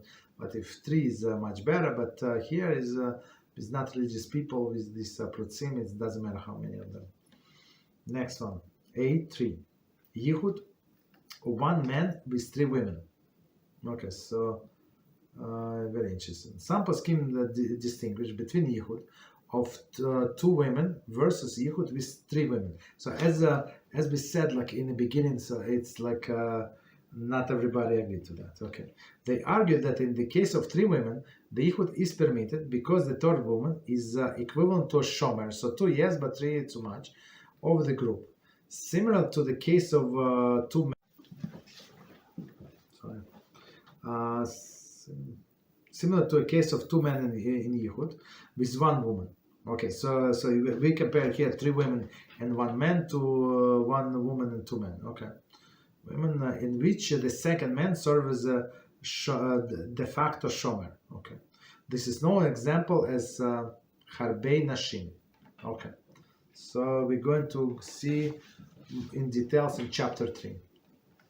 So just so you know, I skipped the reference, but many references to the chapter 3 and the next chapters as well. Just so you know. So now we're going again, like even though he goes much deeper, but there is more details are coming on many of these points. Next one, stringent opinions on exemption of harbei nashim. So meaning on these three women. As we said, not everybody agree. However, many poskim do not accept the premise of harbei nashim in halacha. Here we go, and argue that the third woman does not constitute a valid shmira, and that yichud with the three women is halachically the same as yichud with two women, which is rabbinically prohibited. Okay, so again, it's rabbinical, but doesn't matter. So it's there are three women and one man. So according to this, not allowed. Continue. Practical halacha regarding harbei nashim. Okay, practical halacha harbei nashim. Okay. In practice, yichud of one man with even three women should be avoided. As if there is a strong opinion that says however many, right? particularly late at night. So all of this, just to remind, all of this exception were said if it's during the day or early afternoon or early evening, but late at night, no. If at all possible. However, in difficult circumstances, one may rely upon the leniency to permit Yichud of refined men with 3 or more women during the day and early evening hours. Again, one refined man, meaning that he's going to push back, right, and 3 women. Okay, continue, next one. Cases where the premise of Harbei Nashim does not apply. So, Harbei Nashim, 3 women and 1 man, okay. So again, it's preferable only during the day hours, okay. In cases where there is a premise, Harbei Nashim does not apply. It must be noted that there are cases where exemption of Harbei Nashim does not apply, or is disputed, even according to the previously discussed lenient opinions. Okay, so we're going to examples now when 3 women cannot be with 1 man. So again, 1 man, as we said, in the proper character. Examples. Night. In the view of some poskim, Yichud of a man with 3 women at night is not permitted, even according to lenient opinions. See chapter 3 for definition night in this regard. Okay, so when the night starts. So I mean, before that we said what is night? Of course, if they say next chapter they're going to expand, but so far when people start walking on the street, like almost no traffic. Okay. Gos boch. Okay. In the view of some poskim, sorry, it's next one, the next situation. In the view of some poskim, Yichud with 3 women is not permitted according to lenient opinion if a woman goes boch with a man. See chapter 4 for definition goes boch. 4a. Let me see on the back of the book quickly. Goes boch. No. Quickly, 1 second.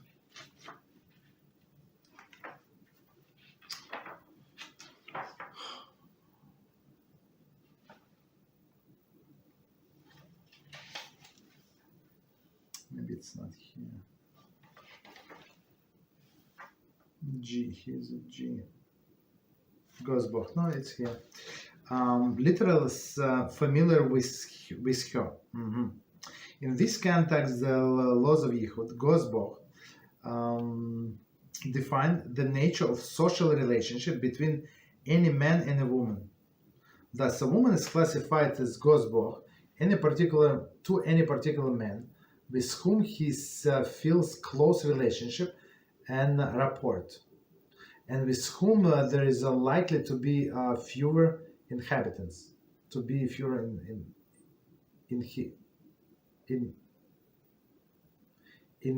inhibitions. Okay, so meaning I would say like maybe a co-worker, right? So very familiar. The reverse, of course, similarly true. A man's relationship is defined as goes both with a woman to whom he feels a close relationship and rapport. In all these relationships, there are likely to be fewer inhibitions in their interactions. And the law of Yichud are therefore more strict in these cases. For example, with the exception of Baloach Beir, married woman whose husband is local in a city, which is effective if man goes both with her. Right, so even they're like in a good relationship, but husband in the city, that's a different story. So there is like such a term, husband in the city. Okay, so we got this goes both is so we cannot allow, but because it's close relationships. Okay, so I guess co-workers is or his employees. Next one, prutzim. In a view of some poskim, Yichud with the 3 women is not permitted, even according to lenient opinion, if man is a parutz. So meaning maybe they are proper character, but he's this clown. Yeah. So parutz meaning right? Not a proper person. So yes, that would be forbidden, of course. Next category, also like an exception, asoka im nashim. If men in a Yichud setting is classed as asoka im nashim, the leniency is not applicable according to all opinions.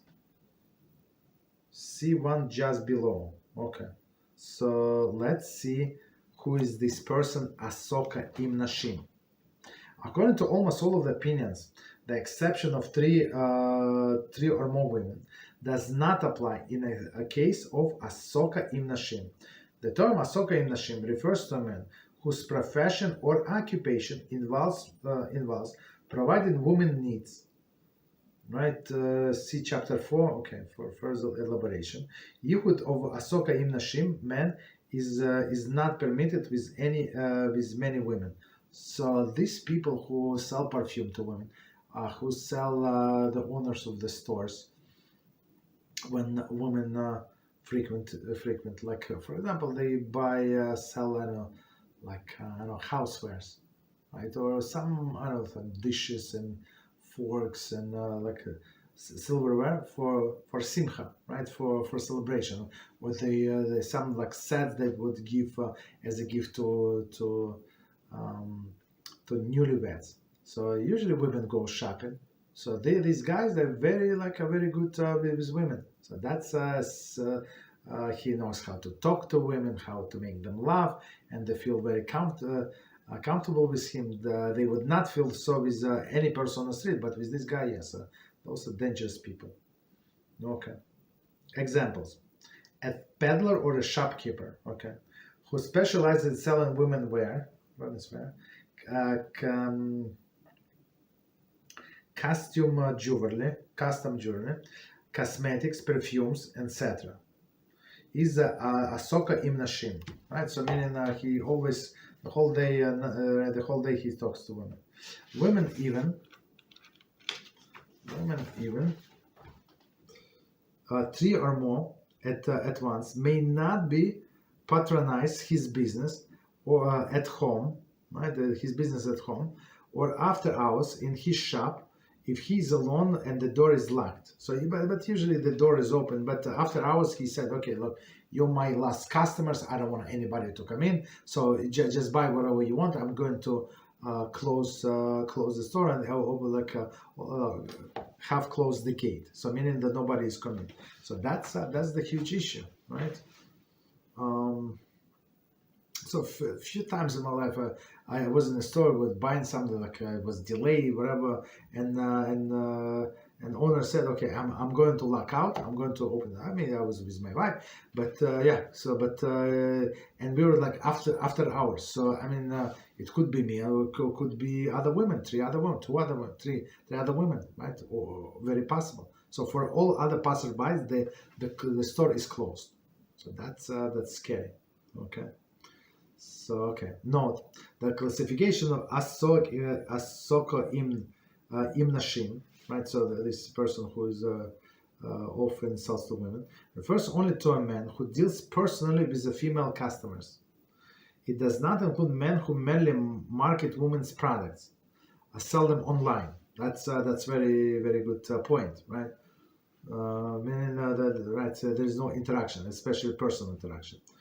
Next one, private teacher of music lessons to women or girls is asoka im nashim, right?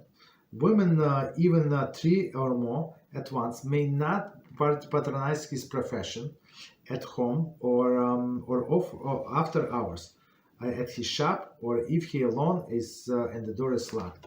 So meaning again, they're very very good with women, which is not good. So 1 second, let me see the time. So maybe, yeah, for sure we stop. Sorry, it took a little longer. Okay. So let's see if you have any questions. So of course, I mean, it's hard to reach to the next point, to get to the next point, because it's he gives a lot of details. So but we stop here. Okay. Let's see.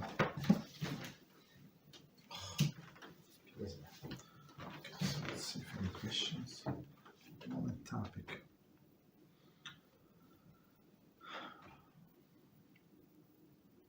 So lottery. It is permissible to Yichud. Okay. So, okay, it's getting updated. Okay, I think it's still from last topic. Shalom Kol Rav. If one is in a lottery business, does it mean that he should set the price of a ticket $1 and maximum purchase one ticket per person? No, if somebody is in lottery business, he has to get out of this business because it is stealing from people, right? Person who gives even $1, I mean, Jew to a Jew, they expect to win, right? Why would I give somebody $3? No, I give $3 because they advertise. If you give $3, you can win. You have a chance to win 500,000 million. I don't know. That's the only reason I give you $1, right? But a person who loses $1 and he did not win, he checked the numbers, so a person is very upset. Not very, but somewhat upset, meaning there is a stealing. Right? Stealing is when a person takes something from others without their permission or his permission, but he would not want to give otherwise. Like he's given only in order to win, not in order to lose. Okay. So I'm going to finish reading. Also, can one set the value of the ticket less than $1 in order to try to encourage the purchaser of multiple tickets? No, I mean we answer. Okay. Okay, and the last part.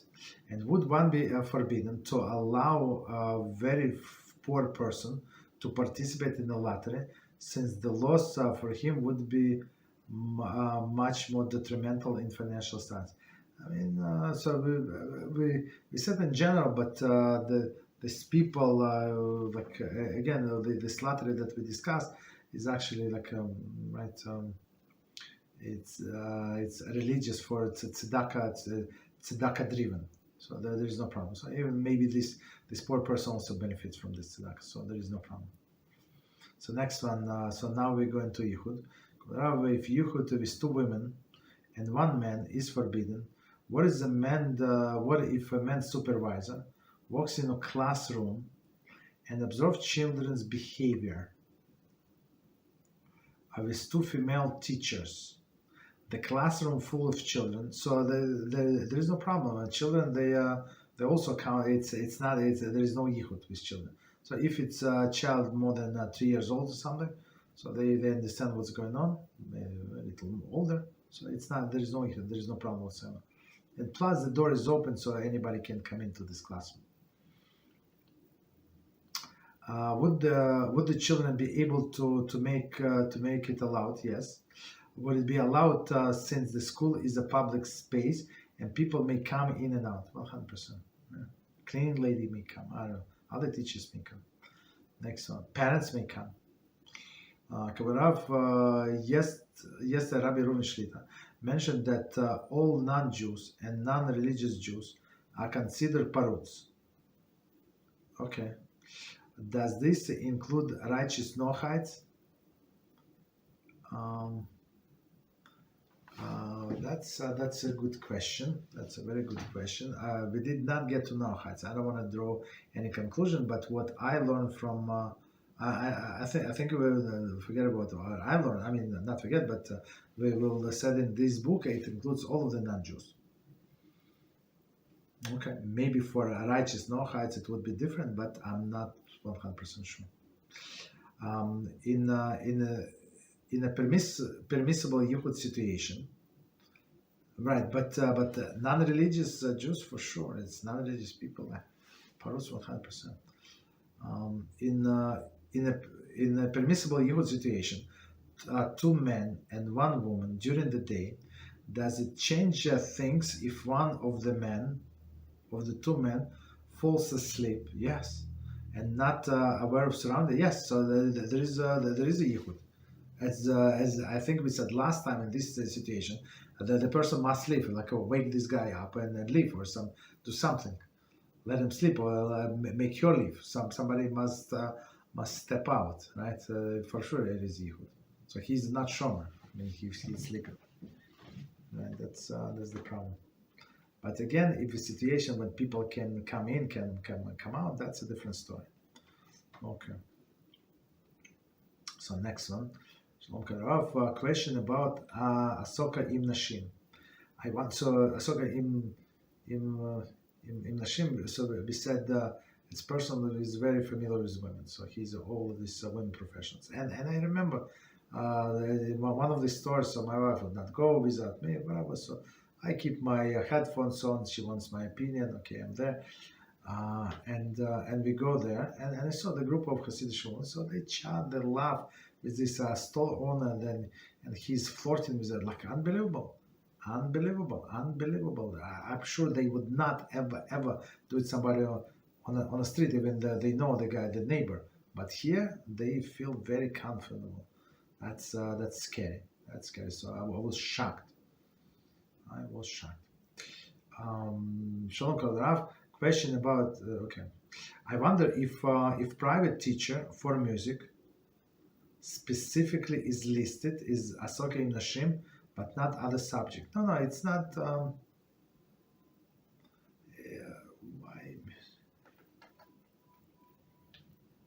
I guess it's my personal guess. It's not halacha, but maybe in the case of the music. So since the music is more about feelings.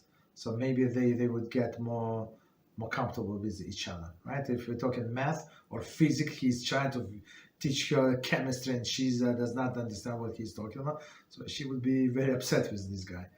You understand? But music is different. Like as Vilna Gaon said, the music is like almost like alcohol goes directly into vein of the person. So people feel uplifted when they hear the music. So it's very, very different. But still others included. Okay, so that's my take how this music is different from others. Okay, good. Rav, in having a Raffle system for a mitzvah purpose, okay, fundraiser is not allowed to host and participate in. I'm not sure fundraiser are not allowed to host and participate in it. Example fundraiser is a Jewish school, and they give very large prizes, like the trips to Israel, jewelry, etc. And purchase of the ticket is maximum $50. I'm not sure what's the question. In having a raffle system for a mitzvah purpose, fundraiser is not allowed to host and participate. I'm not sure why not. I mean, if it's honest raffle, I guess it would not be proper if he would win something. That would be a problem. I mean, he can buy it and buy it for his own money and give it to somebody like a gift. That's a different story, right? But if he would win apartment in Yiras Shamayim, so that would be fishy. So that would not be proper. Example fundraiser for a Jewish school, and they gave large prizes and trips like Israel, jewelry, etc. And the purchase of the ticket is maximum $50. I mean, if the teachers can participate as well. For example, students can participate. Anybody can participate as well. So they're not owner. Maybe Rosh Hashiva should not participate, or other like top staff maybe, right? Because they chas v'shalom somebody can suspect them, but otherwise I don't see any problem. It's tzedakah. Everybody is allowed to give tzedakah, right? But if somebody is from organizing is going to win, it's going to look fishy. Okay, so let me go to the beginning, and we have some other questions.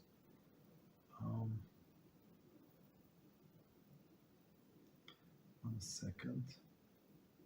Okay, so Shalom Chaldorav, do we need to eat bread at Melava Malka? Yes. Okay, so let me explain first what Melava Malka is. So Melava Malka is a fourth meal, right? After Shabbos ends, after we do Havdalah, we do Melava Malka. So it's saying goodbye to a Queen Shabbos, right? So it's proper to accept it, right? To receive Shabbos, Kabbalah Shabbos, with a song, Shalom Aleichem, this and that. But same in some sense, when somebody important to you, like visited you, right? And now he or she is going to depart, very important person in your life. So of course you're going to make a meal, say goodbye, like sit together, right? And enjoy last moments or something, right? So that would be proper. And same with Melava Malka. So I would say, so it's proper to eat bread at Melava Malka. Not right. Some say you can eat mizoines. Some say you can eat other foods, but it's proper to eat bread, and it's proper to have something that is was cooked, at least one dish that was cooked specifically for Melava Malka, not leftover from Shabbos. So it's not like you eat leftovers. So you have to show respect. So what we do, we do at least two things. So we drink tea, for example, right? So that's specifically for Melava Malka, and we boil eggs, like the fastest food to cook, like specifically for Melava Malka, and the rest you can use leftovers from Shabbos. I'll just say, what they say, I think it was Chazanish. He said people, okay, so about Melava Malka, so it says that we have one bone, loose bone, right? Where is it? We don't know. In the spine, like here on top or on the bottom, doesn't matter. So that this loose bone is not undestructible, right? And from this loose bone, the Mashiach is going to HaShem, not Mashiach. HaShem is going to reconstruct person at the time of resurrection of the death, right? When Mashiach comes, and this bone.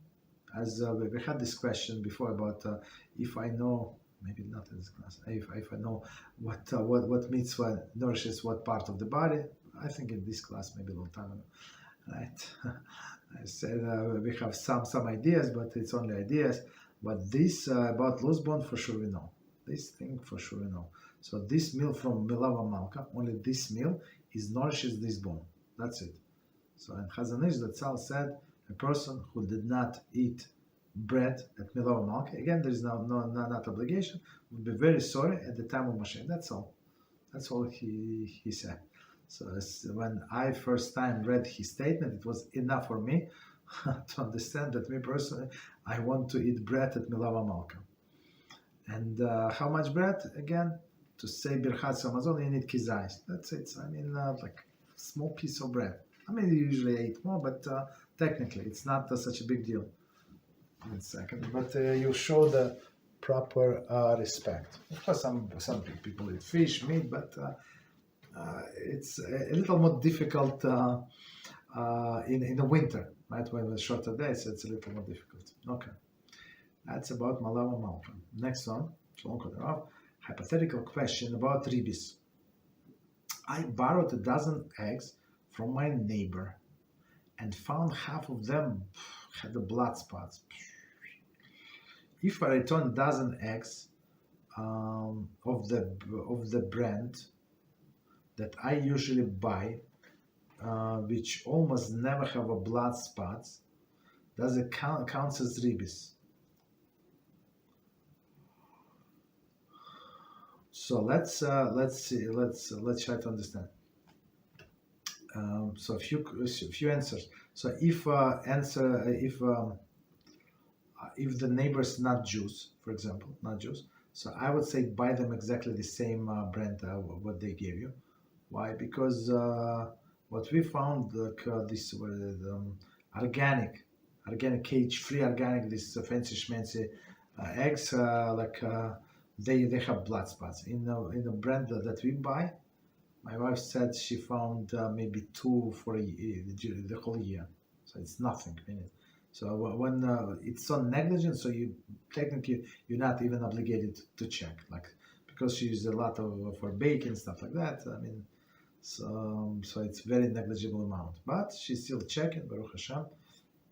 And always remember, I remind her, because I'm not cooking, she's cooking, and I remind her again some time ago to cook 3 eggs. 3 eggs. Always cook 3 eggs, like 2 hard-boiled eggs.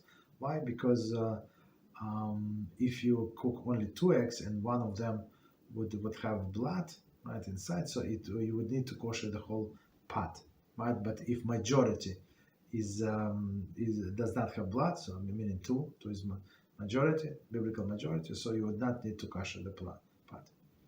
Okay, so that's one answer. If they're not Jews, so give them exactly what they gave you. If this if those are Jews, so, and let's say they're not religious Jews, and they buy this brand, and they like because of organic, right? So that's a big problem, right? So even the half of them have blood spots. So I would say just buy them regular and give it to them. So it's not going to be like ribbis. So ribbis is like increase. So you gave them more. You gave them more than you received, but you received from them dozen, and you give them dozen. So dozen was not good. That's a different story. It's not their fault. It's not like they gave you something bad, right? I don't think they knew there are blood spots, right? Okay, so just give them what you got them from them. Okay, because it could have been no blood spots. It could be 1. So, but half, it's a lot. I'm not sure. That's I mean, on the other hand, it's very healthy eggs, right? Meaning there was a rooster and stuff like that. Usually, it's not always, but most likely. Okay, so next one. Shalom Aleichem Kudrav. Question: if one falls into the category of someone who should get married as soon as possible, should he sacrifice his need, desire for someone God-fearing and modest in order to settle down? If so, to what extent? I'm going to read one more time. If one falls into category of someone who should get married as soon as possible. Okay, that's yes.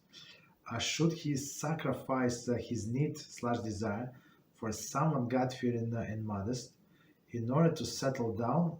If so, to that extent, to all extent. So when who is not married would get married soon, Beezrat HaShem. And on Friday night we sing a song to a wife, Eshes Chayil, right? And the end of the song we said, but a God-fearing woman is above all.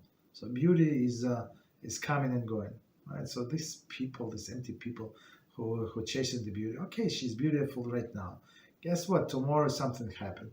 She needs to take a medicine with hormonal medicine, and guess what? She's going to gain weight, and sometimes she's going to increase not 1 size, not half size, 7 sizes. Guess what? There's things happen. You understand? So, and if the whole relationships were because of build up on her beauty, guess what? A person is a loser, and he's going to get depressed and everything, right? And he's going to upset with his wife, and it's not her fault exactly. You understand? And hormonal, all of this medicine. Okay. Plus, people get older, and and they do not look as they look some time ago, and plus even the most beautiful women, right? So these celebrities, they get divorced, like they married to each other. The most beautiful people ever, right? I mean, in their generation, they get divorced. How come? Because they got used to it, and they don't see the beauty any longer. That's it. So people get used to anything, all of the beauty, right? So, but Shlomo HaMelech, that's a song written by Shlomo HaMelech. So he said that God-fearing is above everything. So if a wife is God-fearing, it's everything. That's it. So the rest is, taken care of. And even if she does not know something, if she God-fearing, you said, no, halacha is like this. And there is a lenient opinion, but Shlomo Karlbach, not Shlomo Karlbach, Chazanish say like this, or Chazanish said like that. That's what he said. Yeah, that's what he said in this book. Okay, she said, okay, we drop it. When? Now. right? So when I know many people like that, right? That they heard, or that's not allowed. Not many, but some. I don't know, some people. Oh, that's not allowed. Women say, okay, so it's out. It's out, absolutely out.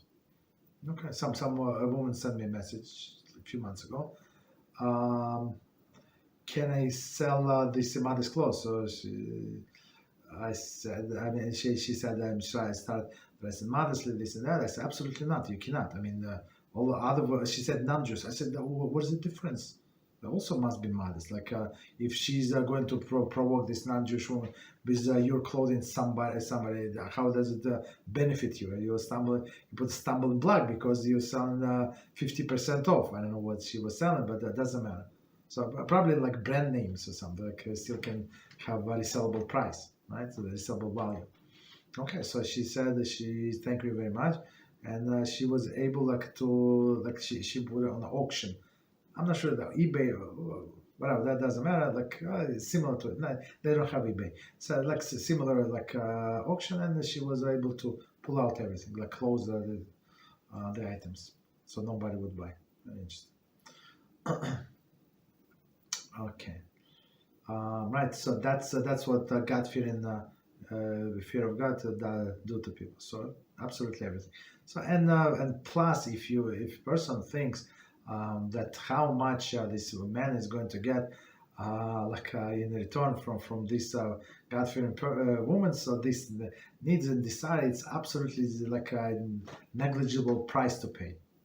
Okay, so that's only a win-win situation. Next one. When a person transgresses a rabbinic prohibition, does his soul suffer spiritual damage from it? Yes, unless person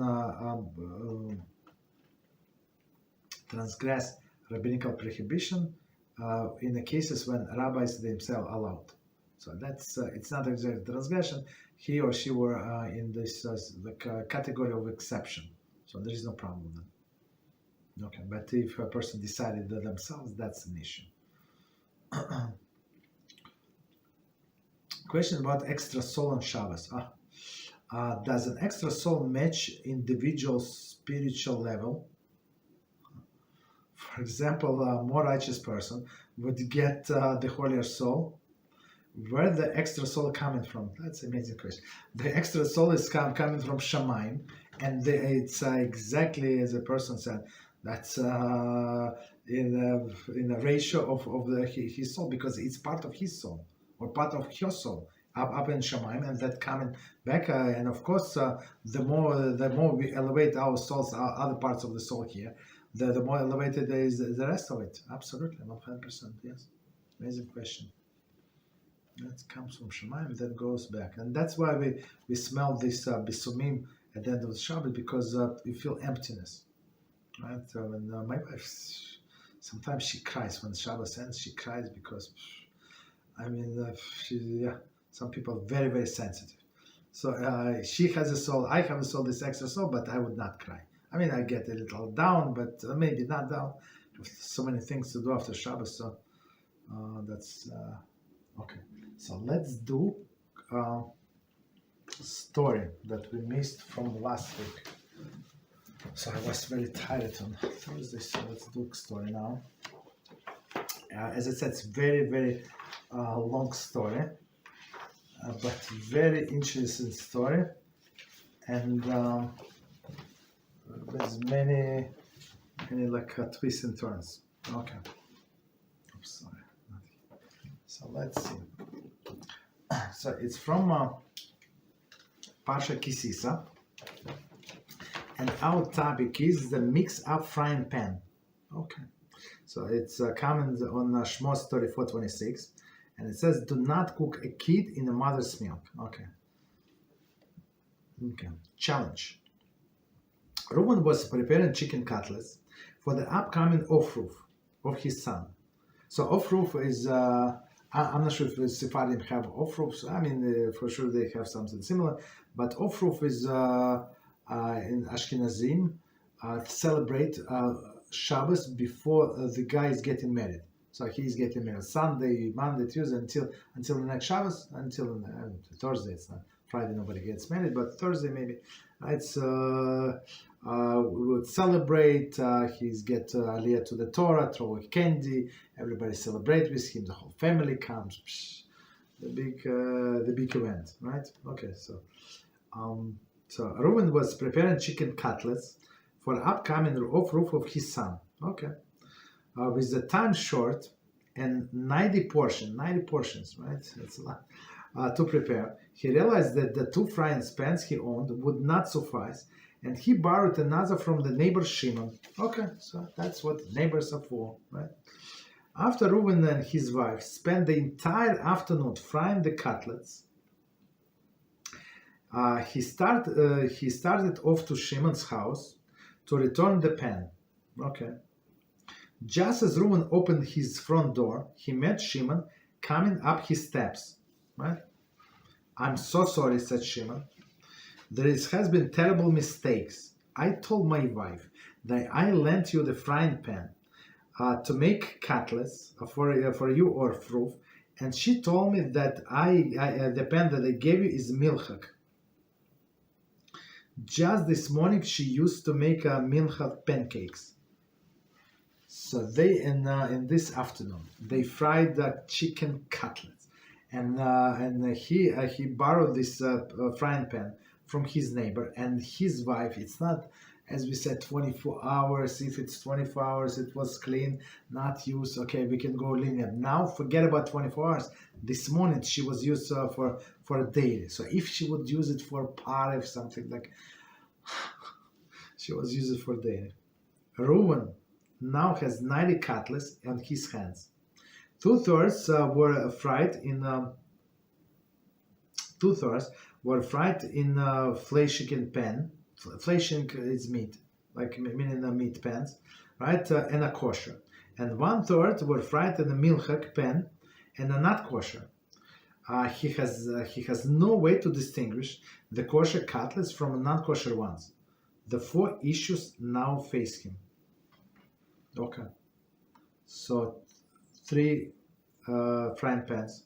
Let's say he started, like very simplified case, he started frying at the same time in all of them, right? And all 3 frying pans, right? One second. At the same, so 2/3 kosher, 1/3 is not kosher. Go figure which is what. I mean, it's impossible, basically. So 4 issues. Number 1, the cutlets are the cutlets permitted based on the principle bitel berov, nullified in majority, by which forbidden foods become permitted when mixed with indistinguishable from a greater number of permitted foods. So, I mean, oh no, he's going. I think okay. We're going to explain everything, but before we explain, let's try to understand the problem. So now, like, we're not saying that these cutlets that were fried on a milchak frying pan is like they're not kosher. They're not. So we're trying to understand now that after the fact that we mix together all of the cutlets. Right, all the cutlets. So kosher the 2/3 in majority. So as we said, biblically even, what is it? Like 51% is majority. So maybe it's not. Then we cannot tell them apart. They're all the same. So maybe the food. So is food permissible or not? That's the question. Second question. If cutlets are permissible due to betel barov, may Reuven feed them to his guests without telling them about the incidents of the milchak frying pan. So, and even if we say it is permitted, it is betel barov. Betel barov again, so it's nullified because of the majority. And not kosher cutlets, that's 100%. They're there. Right, but they are halakhically, if we say they're halakhically nullified, are you obligated to tell guests? So maybe someone to, like, if a person was stringent all his life, right? So you cannot feed him that he usually would not eat. You understand? So that's absolutely forbidden, 100% forbidden thing, 100% forbidden. So you have to tell them and let them make a decision. But just before we continue, just think imagine the situation. So some people are going to eat, and some people are not going to eat. They push off the plate. So meaning, maybe it's going to encourage other people. So I'm not religious. I'm religious. I'm not going to eat. So it's going to encourage, it's going to be like domino effect, right? It's even so maybe it's better. I'm just see from another side, right? Maybe it's not better not to say, since it's not halachically forbidden. Okay. So, and third question, is Shimon frying pan is treif now, right? Shimon, meaning the neighbor. Of course, we haven't said it is treif, but okay. So, the minute it was used for milk, and now he used it for cutlets, chicken cutlets. Number 4, if so, must Reuven pay him for it? Again, they can try to kosher, but okay, that's a good question. Okay, so solution to question number 1. Halacha distinguish between mixtures of identical foods, min bimino, such as a kosher treif chicken, kosher and treif chicken, diverse foods, min b'sheino mino, such as milk and meat. So so halacha between chicken and chicken, so you cannot tell apart, but milk and chicken and milk and meat, of course, you can tell apart, but they already mixed. Okay, it's also distinguished between the cases in which the food transfer taste, such as when they are cooked together, and a case where each piece retains its own taste, such as cutlets that were mixed together after they've been cooked and cooled. Right? Did they transfer taste or not? So all of this question. So very, very interesting. So let's try to understand the questions. So first category, when two identical foods, kosher chicken, not kosher chicken. Second category, when foods are not the same, so meaning meat and milk. Okay, and then next category, when they transfer the taste, right? Such as the foods cooked together, like a soup or something, like a stew, for sure. And cases in which a piece retain its own taste, right? Meaning that they cooked fried all cutlets, they're all separate, right? Such as cutlets that are mixed together after they cooked and cooled. Okay, continue. Normally, if identical foods get mixed together, each mixing its own taste, each retain its own taste, then then the forbidden food becomes batal birov, right? And the entire mixture is permitted. So again, so if identical foods mix together, meaning like this not kosher chicken, kosher chicken, each retains its own taste, right? Then meaning there is no transfer. I mean, this is chicken, this is chicken. Okay, then no forbidden food become batal. Then the forbidden food becomes batal birov, meaning nullified by majority. Okay, an entire mixture is permitted. Okay, so let's see. There is one commentary. Shulchan Aruch Yoredaya 109.1 state that one person may eat the entire mixture, one piece at a time, but may not eat them all at once. Okay, so one piece at a time, there is no problem. Okay, the Rema favors the second opinion that that while the mixture may be divided among several people to eat, very interesting, one person should not eat all himself. So meaning when he eats all himself, for sure he's going to eat something forbidden. If he eats one piece at a time, maybe he's not going. Maybe he's not will maybe he's not. Even, right? So even one piece at a time, right? All of the pieces not allowed. A third opinion suggests that one piece should be thrown out or give it to Gentile to eat, but this opinion is regarded as unnecessary chumrah. Okay, no problem. So again, we go by Rama. Rama said favors the second opinion that while the mixture may be divided among several people to eat, one person should not eat all of them by himself. So meaning when they divide to three people, does not mean that there is no guarantee. Well, let's put it this way: there is no guarantee that all of them are going. Portion that person is going to get is going to have this something forbidden. Okay, such would seem to be the case in our story, since the taste of the Torah forbidden chicken cutlets. Torah forbidden chicken cutlets did not transfer to the 60 permitted cutlets. So meaning what, that they were fried separately, right? And this mixture, as we know, they transfer only when they are hot. Most likely they were cold when they mix them together.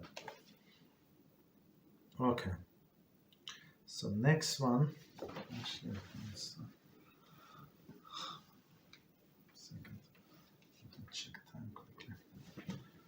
so next one, fit to honor an important guest. Okay.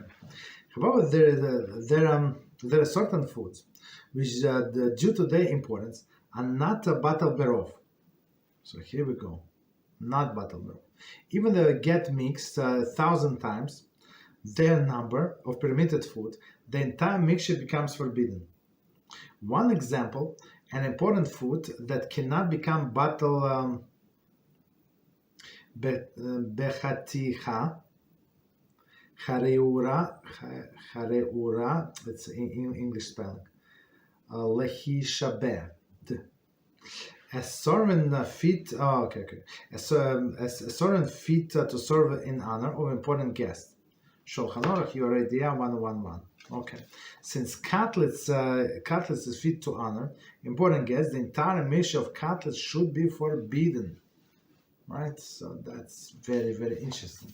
So they say even if it's in some cases it would be permitted because the nullification, right? But here we say no, there is no nullification because it's very important food. And the commentaries say another example of important foods to which battle berov does not apply, right? Things counted by number. Right, as opposed to weight or size. Sirama. Although raw meat is measured by weight, cooked cutlets, right, are counted by number. Therefore, this is another reason why the battle berov does not apply to one case.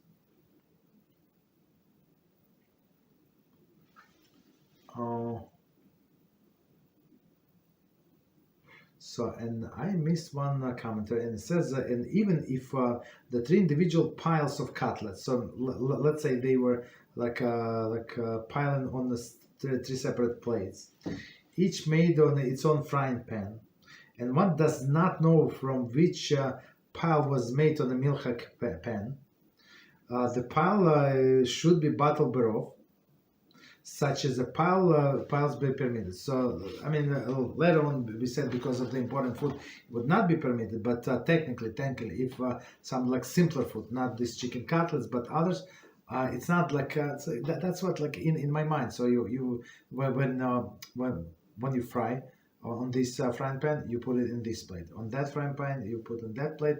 I don't know, it's a different burner on the right, so you put it in a plate where it's close to you on the right. So that's for me like that's what makes most sense. Okay, so let's see, maybe one more piece, and we're going to leave for tomorrow because it's I think it's too much. So it says basar v'chalav, a new entity. So meaning basar v'chalav, meaning it's meat and milk together. It's something that did not exist before. Here we must note subtle distinction between basar v'chalav and other forbidden foods. If cutlets had been fried in a pan previously, used for treif meat, okay, then we would not say that the cutlets themselves are forbidden in their own right. So meaning that it's meat and meat. Okay, I mean treif taste with a kosher taste, right? They are made kosher chicken. They're made of kosher chicken, but they cannot be eaten. Yes. Meaning if the frying pan was treif, meaning non-kosher, so the chicken cutlets are kosher, but they are fried on a non-kosher pan. So they kosher chicken, but they cannot be eaten, since they contain within them the taste of treif. Okay, which was absorbed, of course, through heat. All the treif cutlets is fit to honor the important guests, and thus would not be bottled. The cutlets of such a case is not treif. Okay. Why? Only the taste absorbed in the cutlet is treif. So meaning not the whole cutlet is treif, but only taste is treif. Okay. As absorbed in a cutlet. Can you separate? That's a different story.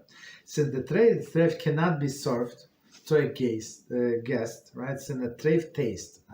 So we're talking hypothetically. Cannot be served to a guest. It is not considered right, something that is fit to serve to an important person. Okay. So meaning because it has this treif taste.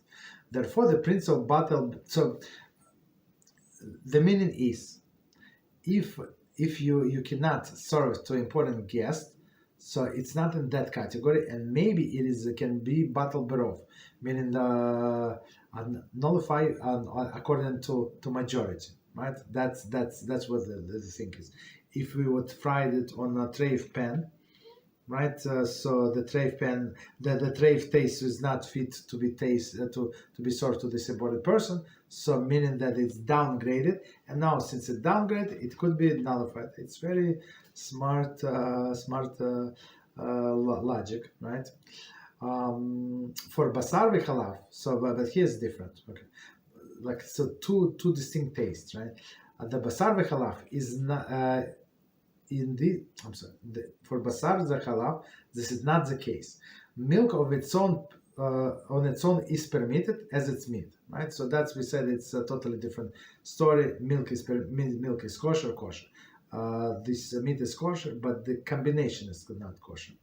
When they mix together, we would not say that it's permitted food absorb the taste of forbidden food, right? So would be permitted, bottle berov. But here it's not, nothing is forbidden. The end result is forbidden. Rather, we must say that two permitted foods join together to form a new entity of forbidden food. The entire piece of milk-flavored milk, right, is forbidden.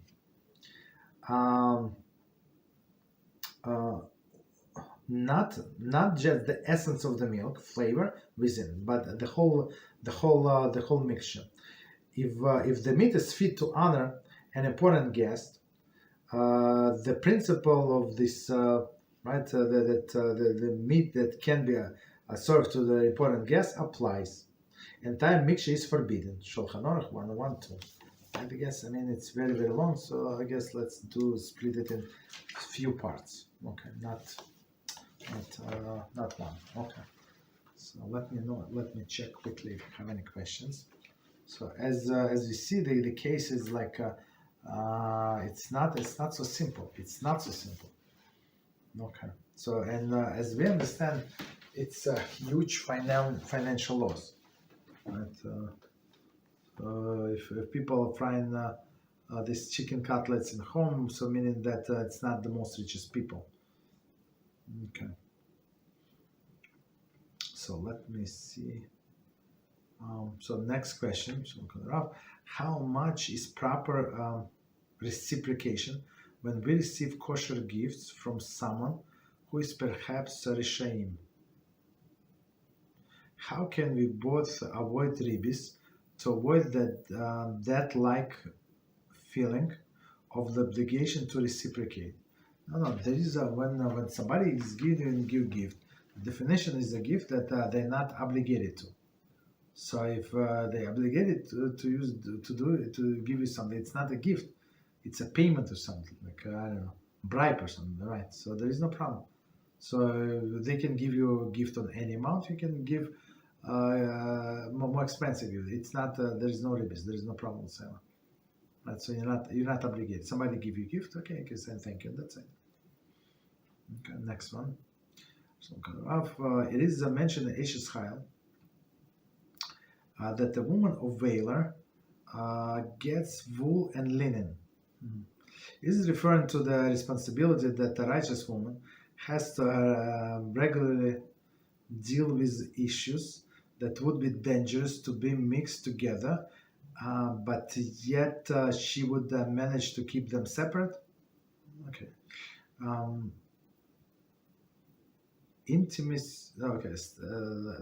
I think that's a different question. Intimacy is state of nida, beauty and modesty, basar v'chalav in the kitchen and so on. That's a very interesting question. But let's so this Eshes Chayil, that's the song when hymn to the wife that we sing, and we have to look at the table, of course. Look around, so to show it, to give a compliments to the wife. That's the food she prepared, how it's beautiful the house looks, everything like the table is set, the candles, the flowers. You have to buy flowers, of course, right? And then give compliments, and then you can sing this song. So in this song, just so you know, there are many good qualities about woman, that she's a woman of valor, that she does a lot. So she technically she's keeping up the house, the whole family running, and right, and he's the man is sitting among the sages just because of her. Right, because she's enabling him, right? That's a powerful woman, right? So she's taking care of the linen and wool, so meaning all of the business household needs. So she's taking care. Some things from some things you need the wool, some things you need the linen. Are they dangerous mixed together? I mean, you mix them together, so you can say the fire is dangerous, right? But we still fire the stove and stuff like that. There is no problem. You can explain it this way as well. I mean, it's not the only explanation what I said. What I said is straightforward explanation, but you can that she's managing the dangerous things, so she's responsible for whole kitchen. So meaning what that it is dangerous, right? Wherever she's working, she needs to know the knives, this and that. Right, forks and milk, not milk. Okay. Intimacy in state of nida. So it's dangerous. I mean, intimacy. I think if you stay away, so there is no danger. So stay away, period. So don't go any leniency. Maybe this allowed. That's it. Beauty and modesty, right? Basar v'chalav and kish. Yeah. So you can explain this way as well. So next one, I'm wondering if it is allowed to play educational music for children in a school during the count of omer. So if the small children, maybe under the age of chinuch, I would say, but older children, you can always explain, right? That this thing is not proper. And so that's not what we do. Okay, and people do. Children don't understand. They want to behave like adults. So I think it would be very well received by them. I think. Okay. But if it's like educational, like video or something, and they sing song, there is no problem for children. Okay.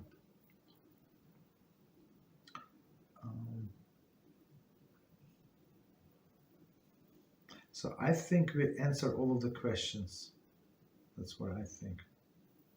So unless 1 second, somebody's typing.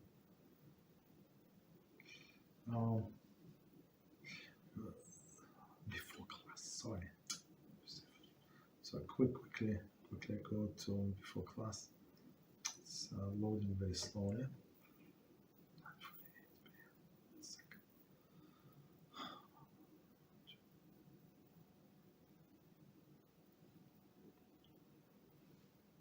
Okay, here we go. We have a question about stealing. It says no thief has ever entered Gan Eden. Okay, and neshama is required to come back and repay the neshama, the neshama he stole from. Does it mean that someone who stole from you, your neshama, has to come back so you can repay? No. If you don't forget, so okay. I mean, let's explain the whole issue. So if person, if one steals from another, and that person who the victim, he's very upset, right? And then if that thief did not return, so yes, they have to come back, and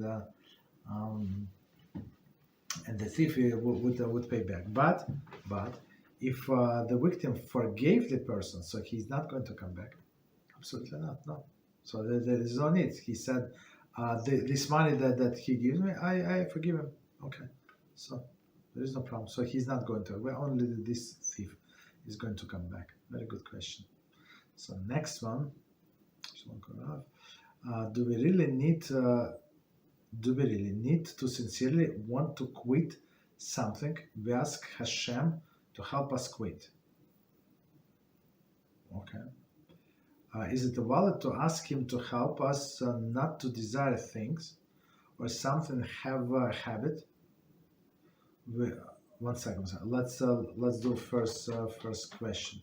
So we really need to sincerely absolutely. So if a person has no or has lack of or shortage or willpower to quit something, right? That they have some ulterior motive or something. Right, so it's absolutely proper. It's proper to beg HaShem to help us, right? So proper. That's what I do always. Right, I always pray to HaShem and ask Him to help. So because you many times we overestimate ourselves, right? So we ask HaShem for help. Absolutely, 100%. So it's not cheating. I mean, he's the only one can help. Of course, you have a freedom of choice, but you need some help to lean to the positive side. Okay. If it is valid to ask him for help, to help us, not to desire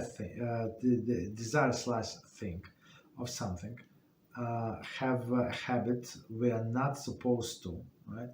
When in reality we are still deeply attached to it, and are not really willing to cut off with. And yet we know that it's not good for us. Hence the reason why we ask for his help. Of course, I mean, you ask for Hashem's help. Of course, you start research on your own what HaShem thinks about it. Okay, you ask his help, but you have to understand what he thinks about it. So you research the topic. For example, what Shulchan Aruch says, for example, if it's a sin. So it looks like he's maybe bad habit or something, but let's say what Rambam said about it, right? You can always go in the back of the book, there is index, I mean, in many books, and see, get to this character or something. Or Shulchan Aruch, what does he say? So whatever Shulchan Aruch says, it's what God says. So you know exactly what God thinks about this person. I'm not talking about anybody, like if person say, Hashem said that the person who does it is low life. He has no portion in the world to come. So, I mean, normal person, like sensible person, but he says, oh, that's what Hashem thinks of me. He does not want me around him because I do such and such. Okay, so I quit. Right? So, I mean, the more information you have about repercussions and what Hashem thinks about such and such behavior, so it's easy to stop. Usually people are touched because they do not know repercussions, or they covered with the layers of veils of tumah, this shell that they cannot break. But even in that case, a person just prays to HaShem, and HaShem would send them help for sure. So praying is always okay. But praying, and as I said, do your own research. Should help. Okay. Next one. Rav, I heard that Rav Moshe Feinstein, that's all, allowed regression be performed in case of person is dealing with the severe traumas, which have no explainable cause for apparent solution. Make what Rav elaborate on this today. Okay, so meaning in some cases you have to go in regression because a person feels anxiety, for example. I think anxiety is the most popular one. Maybe there are others, like psychiatrics, but let's say anxiety. Many people have anxiety issues, right? And they ask him, the psychiatrists, rabbis can ask him, what is the cause? Simple case, they're afraid they're not going to eat something. They have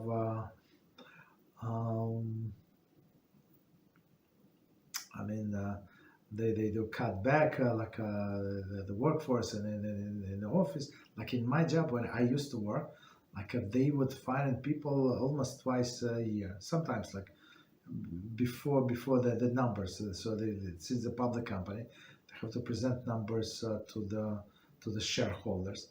Sometimes when they don't make a good numbers, they don't have sales up, like new customers, new renewal, this and that.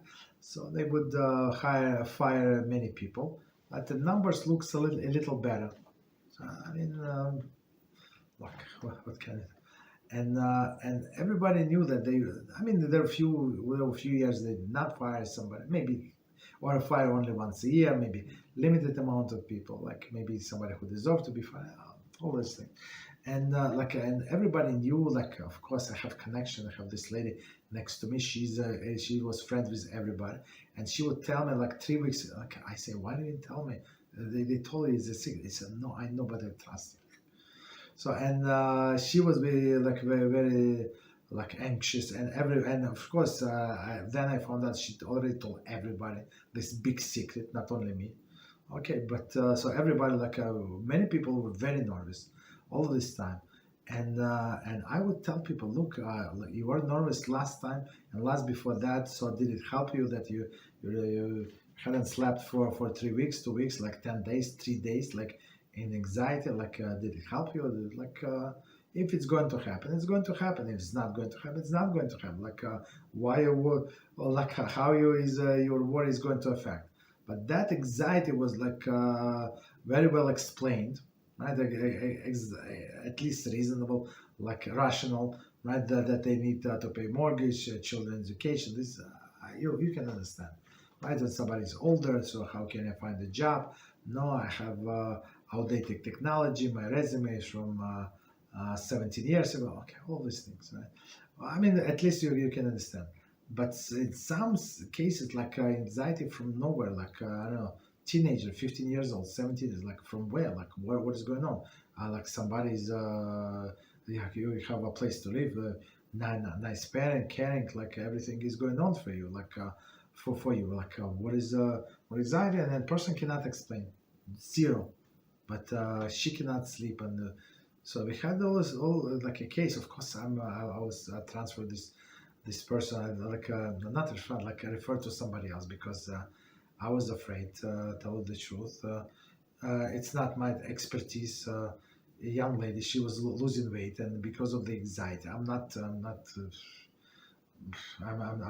qualified to deal with these people. So I pass you to somebody else, the professional, because it's very very dangerous, because it's life-threatening situation.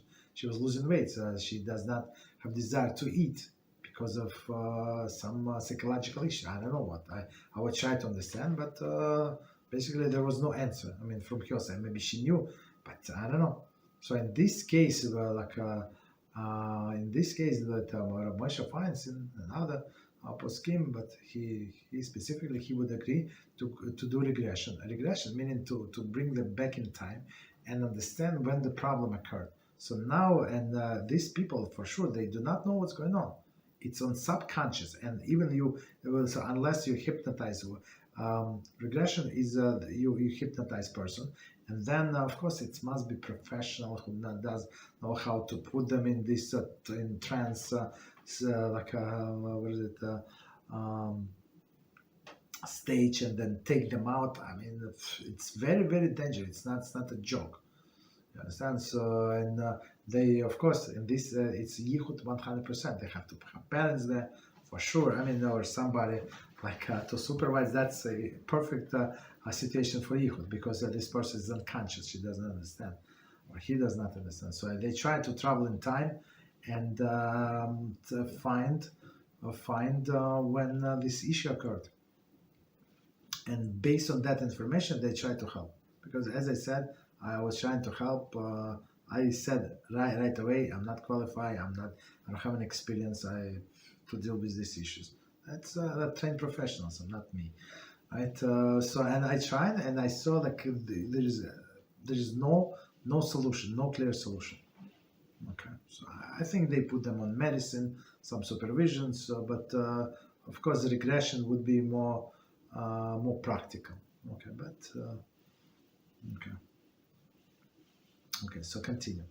Rav, what should one do in the case of where the spouse is trying to be more holy with abstinence between the two, the other couple, but the other couple does not want that. Abstinence between. Abstinence, meaning if we're talking about intimate relations, abstinence, I mean, she has no right to that. Yeah. Understand? So she, I mean, of course, if I understand correctly, right? So the holiness does not define like that. I mean, it's much more deeper. And one of the job of the mind is to save the man from the sin. You understand? So it's not you cannot be holy in expense of somebody that you're responsible for. You understand? So that's the thing. Okay, so she cannot be holy. I mean, we can be holy in our own expense, like in our own, like if you want to do something extra and does not affect your family, yeah, you can do humras. But again, it should not affect your family. And as I told one guy, he did not listen, but it's only a matter of time. And from my experience, when a person is going to fall hard, all of them fall, unfortunately. Like 100% of failing rate, unfortunately. Person, young person who wants to be extra holy, they go to the lake, like deep in the mikvah, like they read all the Hasidic story. Okay, so I told them not to do it, especially everybody knows. Okay, so it's only a matter of time. Unfortunately, when these people, it's going to get in their head. So look at me, who I am, and these losers. Even Rabbi, he's so holy. Okay, can he go in 5 o'clock in the morning to a lake and dip? No. You know what? Because he's not learning as much. Because that he does not have a fire like I am. I saw these cases before. I reasoned to people. I begged them, proved them, but unfortunately, they I think that they are much smarter, and not all of them, but all of them that did it, like similar things, ask them not to do it. You want to be holy, learn more Torah and be quiet, basically. That's how you be holy. The holiness, like if it's for show, it's too money holy, not holiness. Next one. So may we use Maaser funds to ensure proper friends in adult context should be circumstances similar to the mentioned in the book.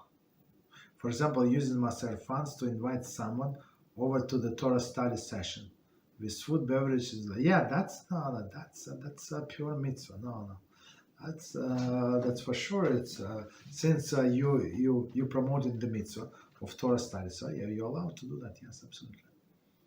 Right. So continue. Actually, no. Sorry. So yes, so it is extra. So it's not part of the mitzvah. But if it's going to promote the Torah study, yeah, I would say you can use the Maaser funds. But if you have other money, So it's would be, because it's in this, as we said, it's in gray area, right? So you have to stipulate that I want to use my some portion of my Maaser funds for the mitzvah. As we said, I don't remember what we said, but I think like a general formula, no more than 50%.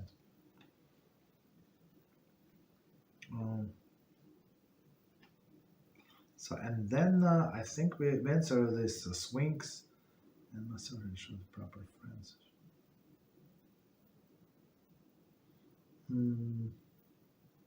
Yeah, I think we answered the rest of them.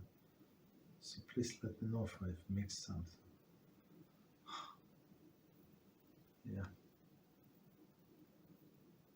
Yeah, I think that's it. Okay. So yeah, let's stop here. It's very late. HaShem. So thank you very much for learning with us. So I think it's a good idea so I can see the question, so I can go to the same question one time, and when I read it, that's me. It's much better, I think, for me. All right. So please send the questions whenever you have, like in advance. We're going to discuss them, and good night until tomorrow. Tomorrow we'll continue with Kitzur Shulchan Aruch, and we almost finished with this book, believe it or not. Tzedakah. Okay, thank you and good night.